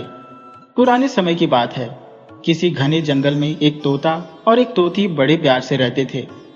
उनका प्रेम ऐसा था कि एक पल भी एक दूसरे के बिना नहीं रह पाते थे। जब कभी तोता दाना पानी लाने बाहर उड़ जाता तो तोती उसकी राह देखते घंटों बैठी रहती थी। जब तक उसका प्यारा साथी लौट नहीं आता तब तक वह कुछ खाती न पीती, बस उसकी वापसी का इंतजार करती। एक दिन की बात है, तोता कहीं बाहर गया हुआ था और तोती हमेशा की तरह उसकी राह देख रही थी। कुछ देर बाद तोता थका हारा लौटा और चुपचाप अपने घोंसले में जाकर लेट गया। तोते की ऐसी हालत देखकर तोती उसके पास गई और प्यार से बोली, क्या बात है जी, आज आप बड़े उदास दिख रहे हैं। तोते ने तोती से कहा, कोई खास बात नहीं है भाग्यवान। पर तोती ने जिद पकड़ ली कि वह उससे कुछ छिपा रहा है। बार बार तोती के जिद करने पर तोता बोला, तुम मुझसे यह सब क्यों जानना चाहती हो? इससे पहले मैं तुम्हें एक कहानी सुनाता हूँ। उस कहानी को तुम ठीक से सुनना और जैसा तुम्हें सही लगे वैसा ही करना। तोते ने अपनी कहानी सुनानी शुरू की और तोती भी पूरे मन से उसकी बात सुनने लगी। तोते ने कहानी सुनानी शुरू की। किसी राज्य में एक राजा और रानी रहते थे। उनके राज्य में हर तरह की सुख सुविधा थी। घोड़े, दास दासियां, ढेरों धन दौलत, सब कुछ उनके पास था। अगर कुछ कमी थी तो वह थी संतान। इसी बात से राजा और रानी दोनों बहुत परेशान रहते थे। उन्होंने संतान के लिए तरह तरह के पूजा पाठ किए, मंत्र जाप किए, दान पुण्य किए, लेकिन कोई फायदा नहीं हुआ। राजा और रानी दोनों अब बुढ़ापे की ओर बढ़ रहे थे। बुढ़ापा आते ही वे गहरी सोच में पड़ गए कि उनके इतने बड़े राज्य का क्या होगा, कौन उनका वारिस बनेगा, प्रजा की जिम्मेदारी कौन संभालेगा। राजा और रानी दिन रात इसी चिंता में घुलते रहते थे। उन्हें खाने पीने की भी सुध नहीं रहती थी। एक सुबह राजा के दरबार में एक साधु आया। दासी ने रानी को यह खबर दी। रानी ने दासी से कहा, यह मेरा आखिरी दान है, इसके बाद मैं अपने हाथों से कोई दान धर्म नहीं करूंगी। रानी चावल से भरा छाछ हाथ में लेकर बाहर आई और साधु की झोली में भिक्षा डालने लगी। साधु की नजर रानी के उदास चेहरे पर पड़ी। साधु ने पूछा, रानी साहिबा, क्या बात है, आप इतनी उदास क्यों हैं? तब रानी ने साधु को अपनी सारी परेशानी बताई और रोने लगी। साधु कुछ पल के लिए गंभीर हो गए और बोले, चिंता मत करो रानी, तुम्हारी संतान की इच्छा जरूर पूरी होगी। तुम्हारी कोख से एक पुत्र जन्म लेगा, लेकिन वह सिर्फ 14 साल तक ही तुम लोगों के साथ रह पाएगा। उसके बाद वह इस मृत्यु लोक में नहीं रह पाएगा। इससे ज्यादा मैं तुम्हें कुछ नहीं दे सकता। अपनी बात खत्म करते ही उन्होंने अपनी झोली में हाथ डाला और थोड़ी सी भभूत निकालकर रानी को दी और कहा, तुम और राजा दोनों इसे बांटकर खा लेना, तुम्हें जल्दी पुत्र की प्राप्ति होगी। इतना कहकर साधु अपने रास्ते चले गए। उनके जाने के बाद रानी सोचने लगी, 14 साल भी बहुत है। 14 साल ही सही, कम से कम उतने समय के लिए तो हमें पुत्र मिलेगा, यही काफी है। कम से कम बांझ होने का कलंक तो नहीं सहना पड़ेगा। उतने साल तक तो मैं उसे जी जान से बड़ा करूंगी, उसे ढेर सारा प्यार दुलार दूंगी, उसकी हर इच्छा पूरी करूंगी। उस रात अपना सारा राजकाज खत्म करके राजा जब रानी के महल में गए तो रानी ने राजा को सारी बात बताई और साधु की दी हुई बभूत राजा को दिखाते हुए बोली, महाराज, साधु महाराज ने यह बभूत हम दोनों को खाने के लिए कहा है। राजा बोले, रानी, इतना दान धर्म किया, जब तब किया, कोई फल नहीं मिला, अब इस बभूत से हमें संतान मिलेगी क्या? इस पर रानी बोली, महाराज, जब इतना सब कुछ किया है तो अब यह भी सही, उस साधु के क्रोध को क्यों बुलावा दें। राजा को अब किसी पर विश्वास नहीं था, लेकिन अपनी पत्नी को दुख न पहुंचे इसलिए वह मान गए। राजा और रानी दोनों नहाते धोते हैं, फिर अपने भगवान का नाम लेते हैं, अपने पुरखों को याद करते हैं और उस साधु महाराज का नाम लेकर वह भभूत बांटकर दोनों खा लेते हैं। उसके बाद दोनों निश्चिंत होकर सो जाते हैं। कुछ दिन ऐसे ही गुजर जाते हैं और साधु के कहे अनुसार रानी गर्भवती हो जाती है। इस पर राजा और रानी दोनों की खुशी का ठिकाना नहीं रहा। राजा रानी से बोला, महारानी, सचमुच साधु महाराज की कृपा हो गई। 9 महीने, 9 दिन और 9 घंटे पूरे होकर रानी ने एक सुंदर गोरे चिट्टे पुत्र को जन्म दिया। राजा ने बड़े धूमधाम से पुत्र का नामकरण संस्कार किया। पूरे राज्य में 8 दिन तक भंडारे और उत्सव मनाए गए। अब पुत्र की कुंडली देखने के लिए राज्य के सबसे विद्वान पंडित जी को बुलाया गया। कुंडली देखकर पंडित जी बड़े चिंतित हो गए और कहने लगे, महाराज, हमारा राजकुमार सिर्फ 14 साल तक ही आपके पास रहेगा। राजा को इस बात की खबर थी और रानी को भी साधु महाराज की बात याद थी। दोनों चुप रह गए। उसके बाद राजा और रानी बड़े लाड़ प्यार से अपने बेटे की परवरिश करते हैं, उसकी हर ख्वाहिश पूरी करते हैं। थोड़े समय के लिए ही सही, भगवान ने संतान की उनकी मुराद पूरी कर दी थी, इसे वे अपना समाधान मानते हैं। राजपुत्र दिन ब दिन बड़ा होता गया। जब वह 7 साल का हो गया तो राजा ने एक अच्छे गुरु को नियुक्त करके उसे पढ़ाई लिखाई, राजशास्त्र, शस्त्र विद्या, घुड़सवारी इत्यादि 12 विद्याओं का ज्ञान दिया। जब वह सब शास्त्र विद्या में माहिर हो गया और 12 साल का हो गया, तब राजा ने एक अच्छी सी राजकुमारी खोजकर राजकुमार का विवाह कर दिया। 2 और साल बीत गए। अब राजकुमार 14 साल का हो गया। एक दिन राजकुमार राजा से बोला, पिताजी, मैं अपना सारा राज्य घूमकर देखना चाहता हूँ। आज तक मैंने सिर्फ इस रजवाड़े के अलावा कुछ नहीं देखा। बेटे की बात सुनकर राजा चिंतित हो गए, क्योंकि पुत्र का 14वां साल शुरू हो चुका था। अब कोई अनहोनी होने का समय नजदीक आ चुका था, लेकिन राजा ये सब बातें पुत्र को बता नहीं सकता था। उन्होंने चेहरे पर खुशी लाकर बेटे से कहा, हाँ हाँ राजकुमार, जरूर जाओ। तुम्हें अपना सारा राज्य घूम कर देखना चाहिए। कहाँ क्या है ये सब जानना चाहिए। कल मेरे बाद तुम्हें ही तो राजा बनना है। बस एक बात का ध्यान रखना, तुम जहां जा रहे हो, क्या कर रहे हो, ये बात अपनी पत्नी को नहीं बताना। राजकुमार कहता है, ठीक है पिताजी, आपने जो कहा है मैं वैसा ही करूंगा। तो क्या होता है कि राजकुमार दिन भर अपनी पत्नी के साथ मौज मस्ती करता है, खुशियां मनाता है और रात को ठीक 12 बजे बिस्तर से उठकर बाहर चला जाता है। फिर भोर होने से पहले वापस अपने महल में आकर सो जाता है। ऐसे बहुत दिनों तक चलता रहता है। अब पुत्र का 14वां साल खत्म होने में कुछ ही दिन बाकी रहते हैं। इतने में क्या होता है कि उसकी रानी यानी छोटी रानी रात में जाग जाती है।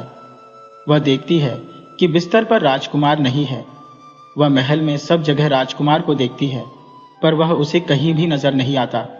तो वह क्या करेगी, किससे कहेगी? वह चुपचाप रहती है। फिर भोर होने पर वह देखती है कि उसका पति अपनी जगह पर सोया हुआ है। वह अपने पति से कुछ नहीं पूछती, लेकिन दूसरी रात भी वैसा ही होता है।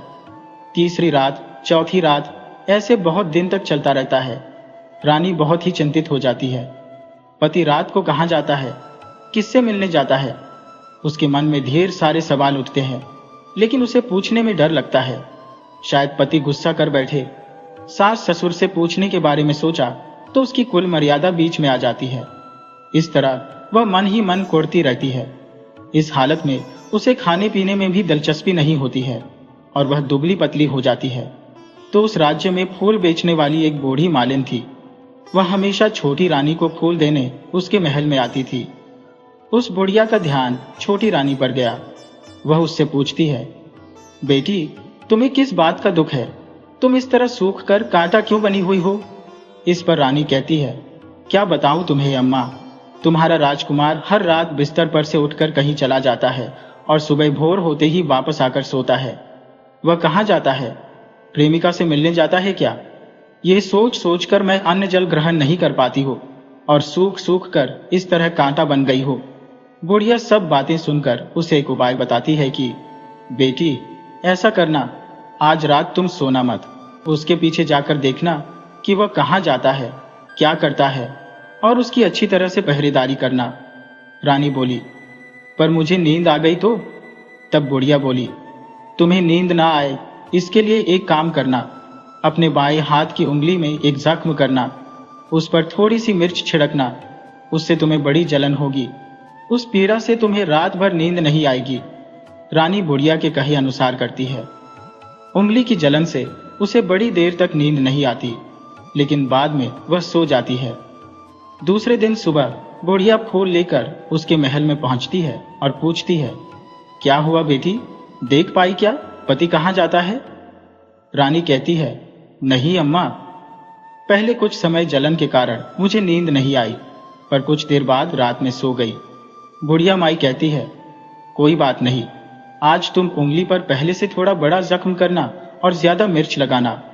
तो रानी वैसे ही करती है, परंतु वह सिर्फ पति के बिस्तर से उठकर बाहर निकलने तक ही जाग पाई और वह उसके पीछे नहीं जा सकी, क्योंकि उसकी आंखें उस समय तक मूंग गई थी।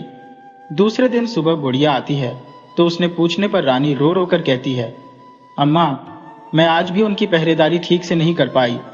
बुढ़िया कहती है, रोना नहीं बेटी, सब कुछ ठीक हो जाएगा। तुम आज रात जख्म और बड़ा करना और उस पर ज्यादा मिर्च छिड़कना, और एक काम करना बेटी, जब वह जाने के लिए निकलता है तो उसका रास्ता रोकना। बुढ़िया ने जैसा बताया रानी वैसा ही करती गई। आज रात उसे नींद नहीं आती। पति रात 12 बजे बिस्तर से उठकर जब महल से निकलने के लिए चलने लगता है तो बुढ़िया ने जैसे बताया रानी वैसे ही करती है और दौड़कर जाकर पति का रास्ता रोकती है और कहती है, कहाँ जा रहे हो आप, किससे मिलने जा रहे हो, मुझे भी बताओ। राजकुमार उसे समझाने की बहुत कोशिश करता है कि देखो रानी, अगर मैंने तुम्हें यह बताया तो मैं तुम्हें दोबारा नहीं मिल पाऊंगा। रानी कहती है, कोई बात नहीं, न मिल पाओ, लेकिन आप रात के समय कहाँ जाते हो, ये मुझे पहले बता दीजिए। अब राजकुमार निरुत्तर हो जाता है। पत्नी की जिद के आगे उसकी एक नहीं चलती। ठीक उसी समय उसका 14वां साल खत्म होकर 15वां साल लगने वाला था।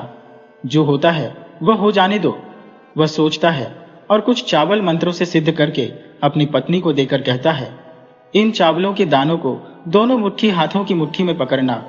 पहले दाएं हाथ में पकड़े चावल मेरे ऊपर फेंकना, मैं कौन हूं तुम्हें पता चल जाएगा। बाद में बाएं हाथ में पकड़े चावल मेरे ऊपर फेंकना, मैं जैसा था तुम्हें मिल जाऊंगा। लेकिन यदि तुम बाएं हाथ में चावल मेरे ऊपर फेंकना भूल गई तो मैं तुम्हें कभी नहीं मिल पाऊंगा। रानी बोली, नहीं भूलूंगी। रानी बड़े आत्मविश्वास के साथ कहकर दाएं हाथ में पकड़े चावल अपने पति के ऊपर फेंक देती है। तो राजकुमार एकदम से एक विशाल घोड़ा बन जाता है और एक उम्दा सफेद गर्दन पर लंबी अयाल देखते ही देखते वह तेजी से दौड़ने लगता है। रानी उस घोड़े को एकदम भौचक्की होकर देखने लगती है और पति ने बाएं हाथ के चावल फेंकने की जो बात कही थी वह रानी भूल जाती है। उसकी आंखों के सामने घोड़ा महल से बाहर निकलकर चला जाता है। घोड़ा जो महल से बाहर जाता है तो वह वापस नहीं आता। अब रानी को बड़ा पछतावा होता है। वह स्वयं को कोसने लगती है, लेकिन अब उसका कोई फायदा नहीं होने वाला था। राजकुमार अब वापस नहीं आने वाला था। सुबह होते ही महाराज महारानी को सब बात पता चलती है तो उन्हें बहुत दुख होता है। वे बिस्तर पकड़ लेते हैं और राह देखते हैं कि एक न एक दिन उनका बेटा वापस आ जाएगा। इस तरह धीरे धीरे 1 महीना गुजरता है, फिर 2 महीने गुजरते हैं, 3 महीने गुजरते हैं। ऐसे करके धीरे धीरे 6 महीने पूरे हो जाते हैं, लेकिन राजकुमार का कोई अता पता नहीं लगता। प्रधान राजपुत्र को ढूंढने के लिए राज्य के गांव गांव में सिपाही भेजता है, लेकिन उन्हें कोई सफलता नहीं मिलती। इधर रानी अपनी हट के कारण पति गायब हो गया, यह सोचकर स्वयं को मन ही मन कोसती है और प्रण लेती है कि कुछ भी करके वह अपने पति को ढूंढकर लाएगी और उसे वापस घर लेकर आएगी। एक दिन सुबह उठकर सास ससुर के महल में जाती है और कहती है कि वह अपने पति की खोज में जा रही है। महाराज महारानी को और क्या चाहिए था, कुछ भी करके उनका बेटा उन्हें वापस मिलना चाहिए था। वे बहू को जाने की अनुमति देकर कहने लगे, बेटी तुम्हें जो चाहे वह करो, जहां जाना वहां जाओ, लेकिन हमारे बेटे को वापस लाओ, भगवान तुम्हें कामयाबी दे। अब रानी क्या करती है, अपना शाही भेष बदलकर एक सेठानी बन जाती है। कुछ दास दासियों को और कुछ नौकरों को साथ में ले लिया था, कुछ सामान हाथ में लिया और राज्य की सीमा पर जाकर वहां एक भोजनालय खोल लिया था। वहां आने वाले सब यात्रियों को वह खाना मुफ्त में देने लगी। बस एक शर्त रखी थी कि खाने वाले को उसकी देखी कोई भी अजीब चीज उसकी मालकिन को यानी रानी को बतानी पड़ेगी। तो यहाँ आने वाला हर नागरिक अपनी तरफ से मैंने यह देखा, मैंने वह देखा कहकर वहां से मुफ्त खाना खाकर जाता था। परंतु रानी को जो बात चाहिए थी वह अब तक नहीं मिली थी। ऐसे ही कुछ दिन और बीत गए तो इधर क्या होता है कि रानी के महल में खोल लेकर जाने वाली बुढ़िया का एक बेटा और बहू थे। उसका एक छोटा बेटा था, यानी बुढ़िया का एक पोता था। तो बेटा और बहू सुबह काम के लिए निकल जाते थे और पोते को संभालने की जिम्मेदारी उस बुढ़िया पर रहती थी। बुढ़िया दिन भर पोते को संभालती थी। एक दिन होता है क्या कि बुढ़िया को पान खाने की आदत थी, तो पान लगाने के लिए चूना चाहिए था। वह उसे तैयार करने के लिए सीपियां लेकर आई और उन सीपियों को भूनने के लिए गोबर के कंडे चाहिए थे। कंडे इकट्ठा करने के लिए वह बांस की टोकरी लेकर चरवाहे के मैदान में गई। वहां बहुत सारे कंडे थे। उन्हें जमा करते करते उसे घर आने में अंधेरा हो गया। इस ओर शाम होते ही काम से वापस बेटा बहू घर पहुंचे तो देखा बच्चा घर पर अकेला है और रो रहा है। वे दोनों पति पत्नी गुस्से में लाल पीले हो गए। इतने में बुढ़िया घर आ पहुंची और बेटे ने पूछा, पोते को घर में अकेला छोड़कर माँ तुम कहाँ गई थी? बुढ़िया बताने लगी कि वह गोबर के कंडे इकट्ठे करने गई थी। इस पर बेटा बोला, दोबारा बच्चे को अकेला छोड़कर यदि कहीं गई तो मैं तुम्हें बहुत पीटूंगा। बुढ़िया कहने लगी, नहीं बेटा, फिर कभी ऐसा नहीं करूंगी। लेकिन दूसरे ही दिन बुढ़िया यह बात भूल गई। फिर चरवाहे के मैदान पर कंडे इकट्ठा करने चली गई। शाम को जब बेटा बहू काम से लौटे तो देखते हैं बच्चा घर पर अकेला है और रो रहा है।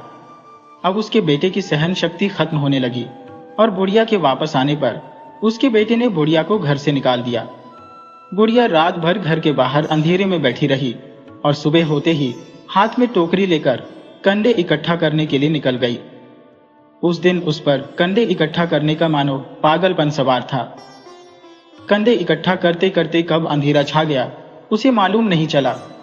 उसे जब ध्यान आया तो गांव का रास्ता भी ठीक तरह से दिखाई नहीं दे रहा था। वह अंधेरे में आंखें फाड़ फाड़ कर देखती जा रही थी।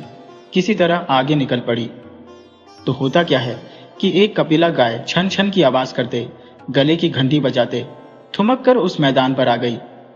उसे देखकर बुढ़िया सोचने लगी, इस गाय के पीछे पीछे जाऊंगी तो गांव तक पहुंच जाऊंगी। तब बुढ़िया उसके पीछे पीछे जाने लगी। वह गाय क्या करती है, उस मैदान से लेकर एक एक करके 6 मैदान पार करती है।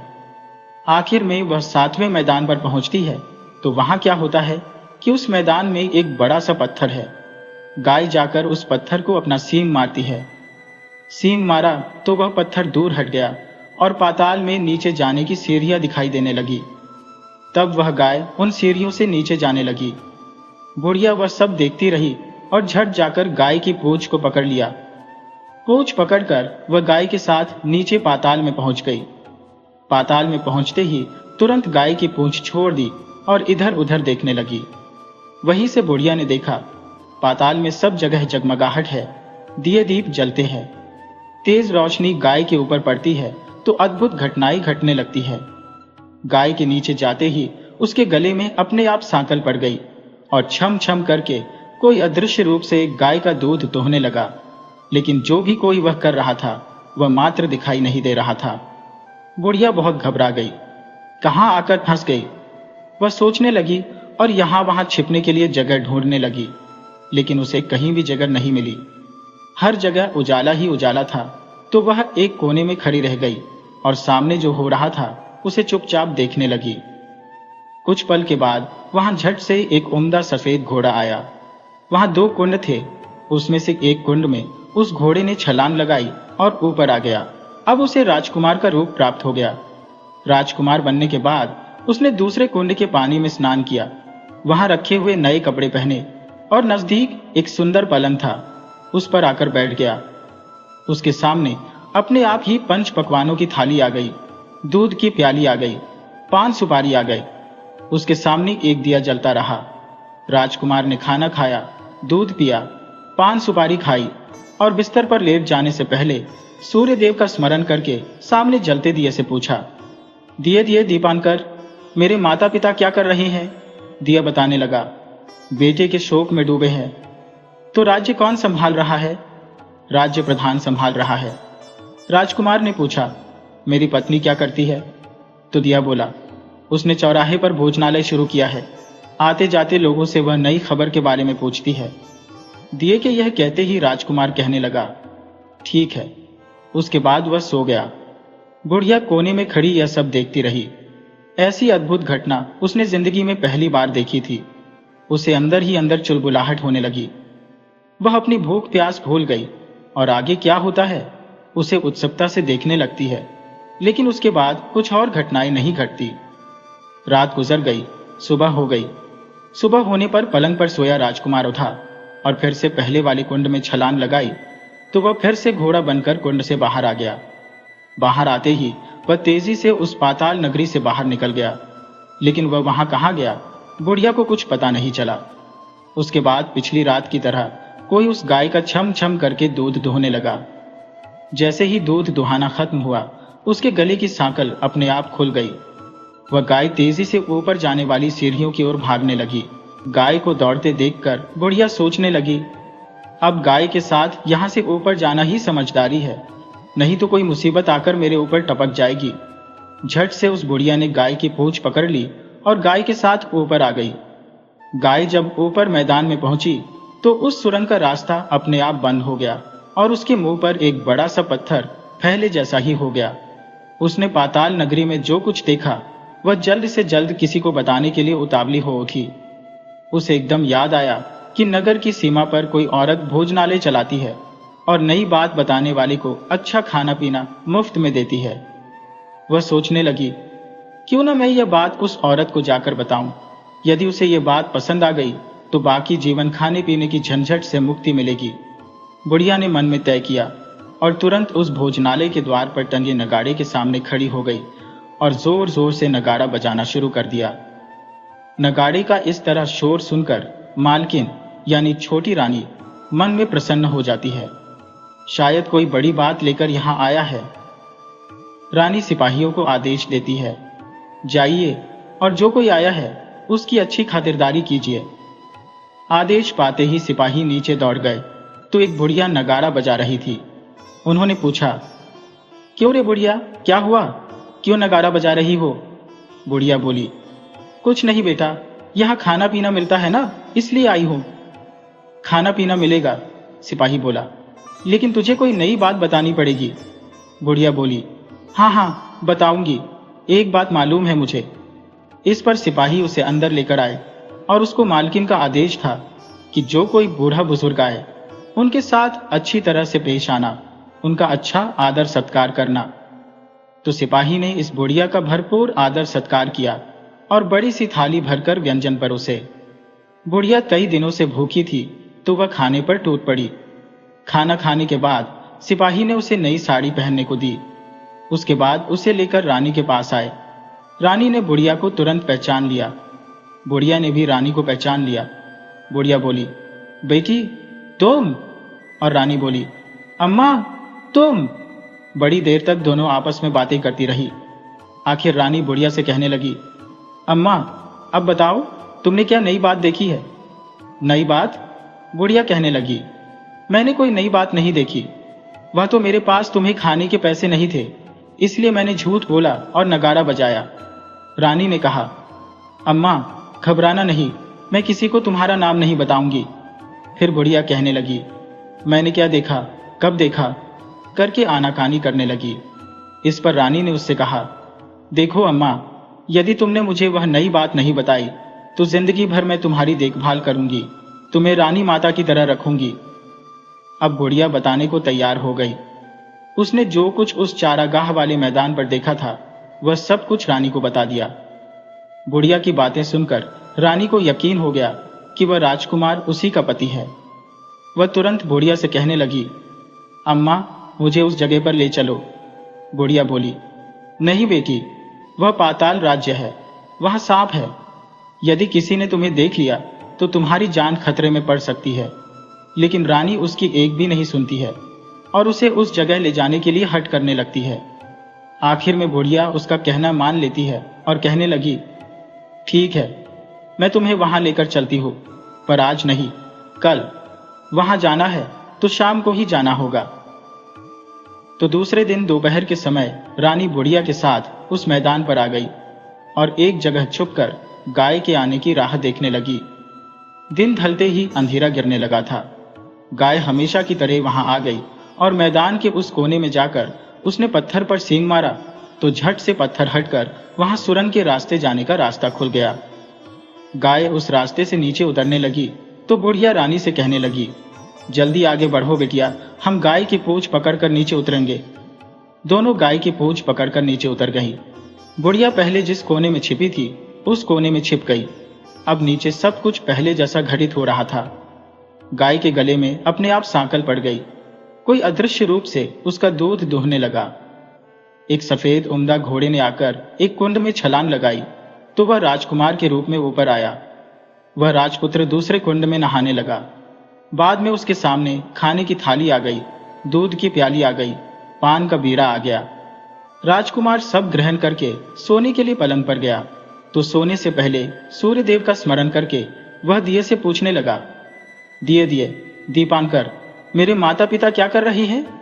तो दिया सब कुछ जवाब नहीं देता, बल्कि वह बुझने लगता है। तब राजपुत्र को कुछ अनहोनी का संदेह होता है। वह उदास हो गया और जो कुछ हुआ वह हो जाने दो, ऐसा सोचकर सोने के लिए बिस्तर पर लेट गया। अब रानी का संयम छूट गया। वह दौड़कर पति के पास गई, उसके पैर पकड़ने के लिए आगे बढ़ने लगी। राजकुमार तुरंत ही पत्नी को पहचान गया। वह झट से पीछे हट गया और चिल्लाने लगा, नहीं नहीं, मुझे मत छूना, सर्वनाश हो जाएगा। रानी दोनों हाथ जोड़कर पति से अपनी भूल स्वीकार करने लगी। कहने लगी, स्वामी, मुझसे भूल हो गई। मुझे आपसे नहीं पूछना चाहिए था कि आप रात को कहाँ जाते हो। मैं अपनी भूल स्वीकार करती हूँ। मुझे मेरी भूल की सजा मिल गई। अब आप घर चलें। आपके वियोग में आपके माता पिता ने बिस्तर पकड़ लिया है। आपकी प्रजा भी बहुत दुखी है। इस पर राजकुमार कहने लगा, वही तो, एक बार तुम गलती कर बैठी, अब दोबारा मत करना, नहीं तो अब मैं तुम्हें जो देख रहा हूं वह भी नहीं देखूंगा। रानी अब विलाप करने लगी, जोर जोर से जमीन पर सिर पटकने लगी। राजकुमार के मन में रानी के प्रति दया आ गई। वह उससे कहने लगा, यदि तुम मुझे पाना चाहती हो तो तुम्हें एक काम करना होगा। काम कठिन है, लेकिन वह तुम्हें अकेले करना होगा। रानी कहने लगी, कहो स्वामी, कितना भी कठिन काम हो मैं वह पूरा करूंगी। इस पर राजकुमार ने उसे बताया, इस पाताल से ऊपर जाते ही तुम्हें एक घना जंगल नजर आएगा। ऐसे 6 जंगल पार करने के पश्चात 7वां जंगल मिलेगा। वह जंगल सबसे घना है। उस जंगल के बीचों बीच एक पीपल का पेड़ है। उसके आसपास की जगह पत्ते, फंदे, जटाएं, कांटे इत्यादि से ढक चुकी है। वहां बाघ, शेर, भालू, सांप सभी धमा चौकड़ी मचाते हैं। तुम्हें उन सब पत्तों को साफ करके और उन सबको भगाकर वह जगह साफ करनी है। उसकी गोबर से लिपाई करके पवित्र करना है, रंगोली से सजाना है। उसके बाद वहां धूप, कपूर, अगरबत्ती जलानी है। फूल कुमकुम से पेड़ की पूजा करनी है। दूध दही से बने चावल का भोग चढ़ाना है। यह सब तुम्हें दोपहर को 12 बजने से पहले करना है। 12 बजने के समय तुम्हें उस जगह पर बैठकर सूर्य भगवान का ध्यान करना है। ठीक 12 बजे सूर्य भगवान का रथ वहां उतरेगा। वे यह सब देखकर खुश हो जाएंगे और कहेंगे, जिस किसी ने यह सब किया है उसे मैं मनचाहा फल दूंगा। तो तुम सामने जाकर उसके रथ का दाहिना घोड़ा मांगना, मैं तुम्हें मिल जाऊंगा। इतनी बात सुनकर राजपुत्र अपने पलंग पर सो गया और छोटी रानी भोर होने की राह देखने लगी। भोर होते ही वह बुढ़िया के साथ गाय की पूंछ पकड़कर ऊपर आ गई। ऊपर आने के बाद वह बुढ़िया से कहने लगी, अम्मा, अब मैं अकेले ही आगे जाऊंगी, तुम भोजनालय वापस जाओ। वह जंगल में जाकर राजकुमार की बताई जगह ढूंढने लगी और स्वयं आरी से वह जगह साफ कर दी। बाद में राजकुमार ने जैसा बताया वैसे ही लिपाई पुताई करके वापस आ गई। दूसरे दिन भोर होने से पहले उठी और जंगल में उस जगह पहुंची। वहां जाकर इत्र गुलाब का पानी छिड़क कर वह जगह सुगंधित की। धूप अगरबत्ती जलाकर उसे पवित्र किया और पूजा की सब सामग्री वहां तैयार रखकर सूर्य भगवान का ध्यान करने बैठ गई। जैसा कि पति ने बताया था, दोपहर को ठीक 12 बजे सूर्य भगवान का रथ उस पीपल के पेड़ पर आकर रुका। सूर्य भगवान ने जब रथ से नीचे देखा तो सुगंधित वातावरण देखकर वे बहुत प्रसन्न हो गए और फिर बोले, जिस किसी ने यह काम किया है वह यहाँ आकर आज मुझसे कुछ भी मांगे, मैं उसे दे दूंगा। रानी ने जब यह शब्द सुने तो बिना समय गंवाए दौड़कर उनके सामने आ गई और उनको साष्टांग नमस्कार करके बोली, भगवान, वह मैं ही हूं, मैंने यह जगह साफ की है।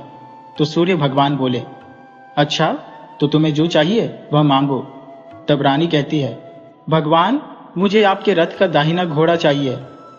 सूर्य भगवान बोले, नहीं नहीं, मैं यह तुम्हें नहीं दे सकता। तुम कुछ और भी मांगो, वह दे सकता हो, लेकिन यह घोड़ा नहीं दे सकता। मेरे रथ के 12 घोड़े हैं, तुम चाहो तो कोई और घोड़ा मांग लो, लेकिन यह दाहिना घोड़ा नहीं, वह मैं तुम्हें नहीं दे सकता। छोटी रानी ने एक नहीं सुनी। वह सूर्य देव से एक ही बात कह रही थी, वही दाहिना घोड़ा दे दीजिए, नहीं तो मैं आपके पैरों में गिरकर अपनी जान दे दूंगी। अब सूर्य देव धर्म संकट में पड़ गए। उन्होंने वचन दे दिया था, अब वे अपने वचन से पलट भी नहीं सकते थे। ठीक है, सूर्यदेव बोले, दे दिया तुम्हें घोड़ा। सूर्यदेव ने कहा और फिर एक बात और कही, देखो, मैंने तुम्हें घोड़ा तो दिया है, लेकिन वह तुम्हें यहां नहीं मिलेगा, तुम्हें उसे पाताल में जाकर लाना होगा। रानी बोली, पाताल में? तो क्या भगवान, मैं उन्हें पाने के लिए कहीं भी जा सकती हूँ। रानी को वचन देकर सूर्यदेव अपने मार्ग पर चले गए और इधर रानी जंगल से अपने पति को लेने के लिए पाताल जाने की तैयारी करने लगी। अब रानी अपने भोजनालय में आ गई। फिर वह बुढ़िया को लेकर उस मैदान पर आ गई। जल्दी शाम हो गई। शाम होते ही वहां वह गाय आ गई और उसने सींग मारकर सुरंग का पत्थर हटाया और नीचे उतरने लगी। रानी और बुढ़िया जल्दी जल्दी उसकी पूंछ पकड़कर नीचे आ गई। नीचे पाताल में सब घटनाएं पहले की तरह घटने लगी। घोड़े का एक कुंड में नहाकर राजकुमार बन जाना, नहा धोकर पलंग पर बैठना, तो उसे खाने की थाली, दूध की प्याली आना, पान बीरा आना। लेकिन आज एक बात नहीं घटी। आज दो दो थाली, दो दो दूध की प्याली, दो दो पान के बीरे उसके सामने आए। वह कुछ नहीं बोला। अपने हिस्से की थाली खाकर, दूध पीकर, पान का बीरा चबाकर वह सोने चला गया और हमेशा की तरह दिए से पूछने लगा, दिए दिए, दीपांकर, मेरे माता पिता क्या करते हैं? दिए ने बताया, वह दोनों तुम्हारे शोक में मरने की स्थिति में पहुंच गए हैं। ऐसा सुनते ही उसकी आंखों से टप टप आंसू टपकने लगे। फिर वह पूछने लगा, दिए दिए, दीपांकर, मेरा राज्य कौन चला रहा है? तो दिया बोला, तुम्हारा राज्य प्रधान चला रहा है और वह सब कुछ हड़प चुका है। वह प्रजा पर बहुत अत्याचार कर रहा है। यह सुनकर राजकुमार को बहुत गुस्सा आया। वह गुस्से में अपनी मुट्ठी भींचने लगा। अब वह पूछने लगा, दिए दिए, दीपांकर, मेरी पत्नी क्या कर रही है? अब दिया कुछ नहीं बोला, चुप रहा। अब रानी का संयम जवाब दे गया। वह दौड़कर पति के गले लग गई। अब मैं तुम्हें मिल गया हो, राजकुमार कहने लगा। सच कहते हैं? अब आप फिर से घोड़ा तो नहीं बनेंगे? रानी ने पूछा। तो राजकुमार बोला, नहीं, दोबारा घोड़ा नहीं बनूंगा मैं। तुमने जो इतने सारे कष्ट उठाए मुझे पाने के लिए, इसीलिए सूर्यदेव ने मुझे सदा के लिए घोड़े के जन्म से मुक्त कर दिया है। राजकुमार ने बड़े प्यार से कहा और अपनी पत्नी को गले लगाया और उसकी आंसू पोंछे। कुछ देर बाद भोर हो गई तो गाय की सांकल टूटकर वह ऊपर भूलोक जाने लगी। रानी, राजकुमार और बुढ़िया उसकी पूंछ पकड़कर ऊपर आ गए। ऊपर आने पर वे सीधे भोजनालय में पहुंचे। वहां का सब सामान लोगों में बांट दिया और उसको ताला लगाकर अपने राज्य को लौट गए। राजा का पुत्र वापस आ गया और उसके तेवर देखकर प्रधान घबरा गया। राजा के पुत्र ने उसे बंदी बनाकर कैद खाने में डाल दिया और राज्य की बागडोर अपने हाथ में ले ली। उसके बाद वह अपने माता पिता से मिलने उनके महल गया। तब राजा का पुत्र क्या देखता है कि उसके माता पिता उसके शोक में सूख कर कांटा बने हुए हैं। पुत्र को वापस आया देखकर मरणासन्न राजा रानी की आंखों से टप टप आंसू बहने लगे। इन दोनों ने पुत्र को गले से लगाया, उसे प्यार से सहलाया। इतना होने के बाद उनकी सेहत में एकदम से सुधार आने लगा। वे अब उस बिस्तर से उठकर बैठ गए और अपने पुत्र को आशीर्वाद देने लगे। राजा के पुत्र के आने की खबर तुरंत राज्य भर में फैल गई। प्रजा खुशी से फूली नहीं समाई। प्रजाजन राजमहल के सामने इकट्ठे हो गए। राजा के पुत्र ने भी उन्हें दर्शन दिए और आज से कहा कि तुम्हें कोई दुख नहीं पहुंचाएगा, ऐसा मैं वचन देता हूं। अब राजा अपने पुत्र का राज्याभिषेक करके उसे सिंहासन पर बैठाते हैं और अपनी बहू को महारानी का दर्जा देते हैं और स्वयं अपनी रानी के साथ ईश्वर स्मरण करते हुए खुशी से दिन बिताते हैं। महाराजा बना राजा का पुत्र अच्छी तरह से राज्य चलाने लगा। उसकी पत्नी के साथ अब सुख शांति से जीवन बीतने लगा। उस बुढ़िया को रानी ने अपने पास रख लिया। उसकी अच्छी तरह से देखभाल करने लगी। बुढ़िया और उसके बुढ़ापे के दिन भी अब खुशी से गुजर रहे थे। दोस्तों, ये कहानी हमें बताती है कि जीवन में कुछ बातें ऐसी होती हैं जिन्हें हमें हमेशा अपने दिल में ही रखना चाहिए, खासकर जब वे हमारे रिश्तों से जुड़ी हो। कभी कभी बहुत ज्यादा जानने की जिद हमें मुश्किल में डाल सकती है। इस कहानी की सीख है कि विश्वास और धैर्य रखना कितना जरूरी है।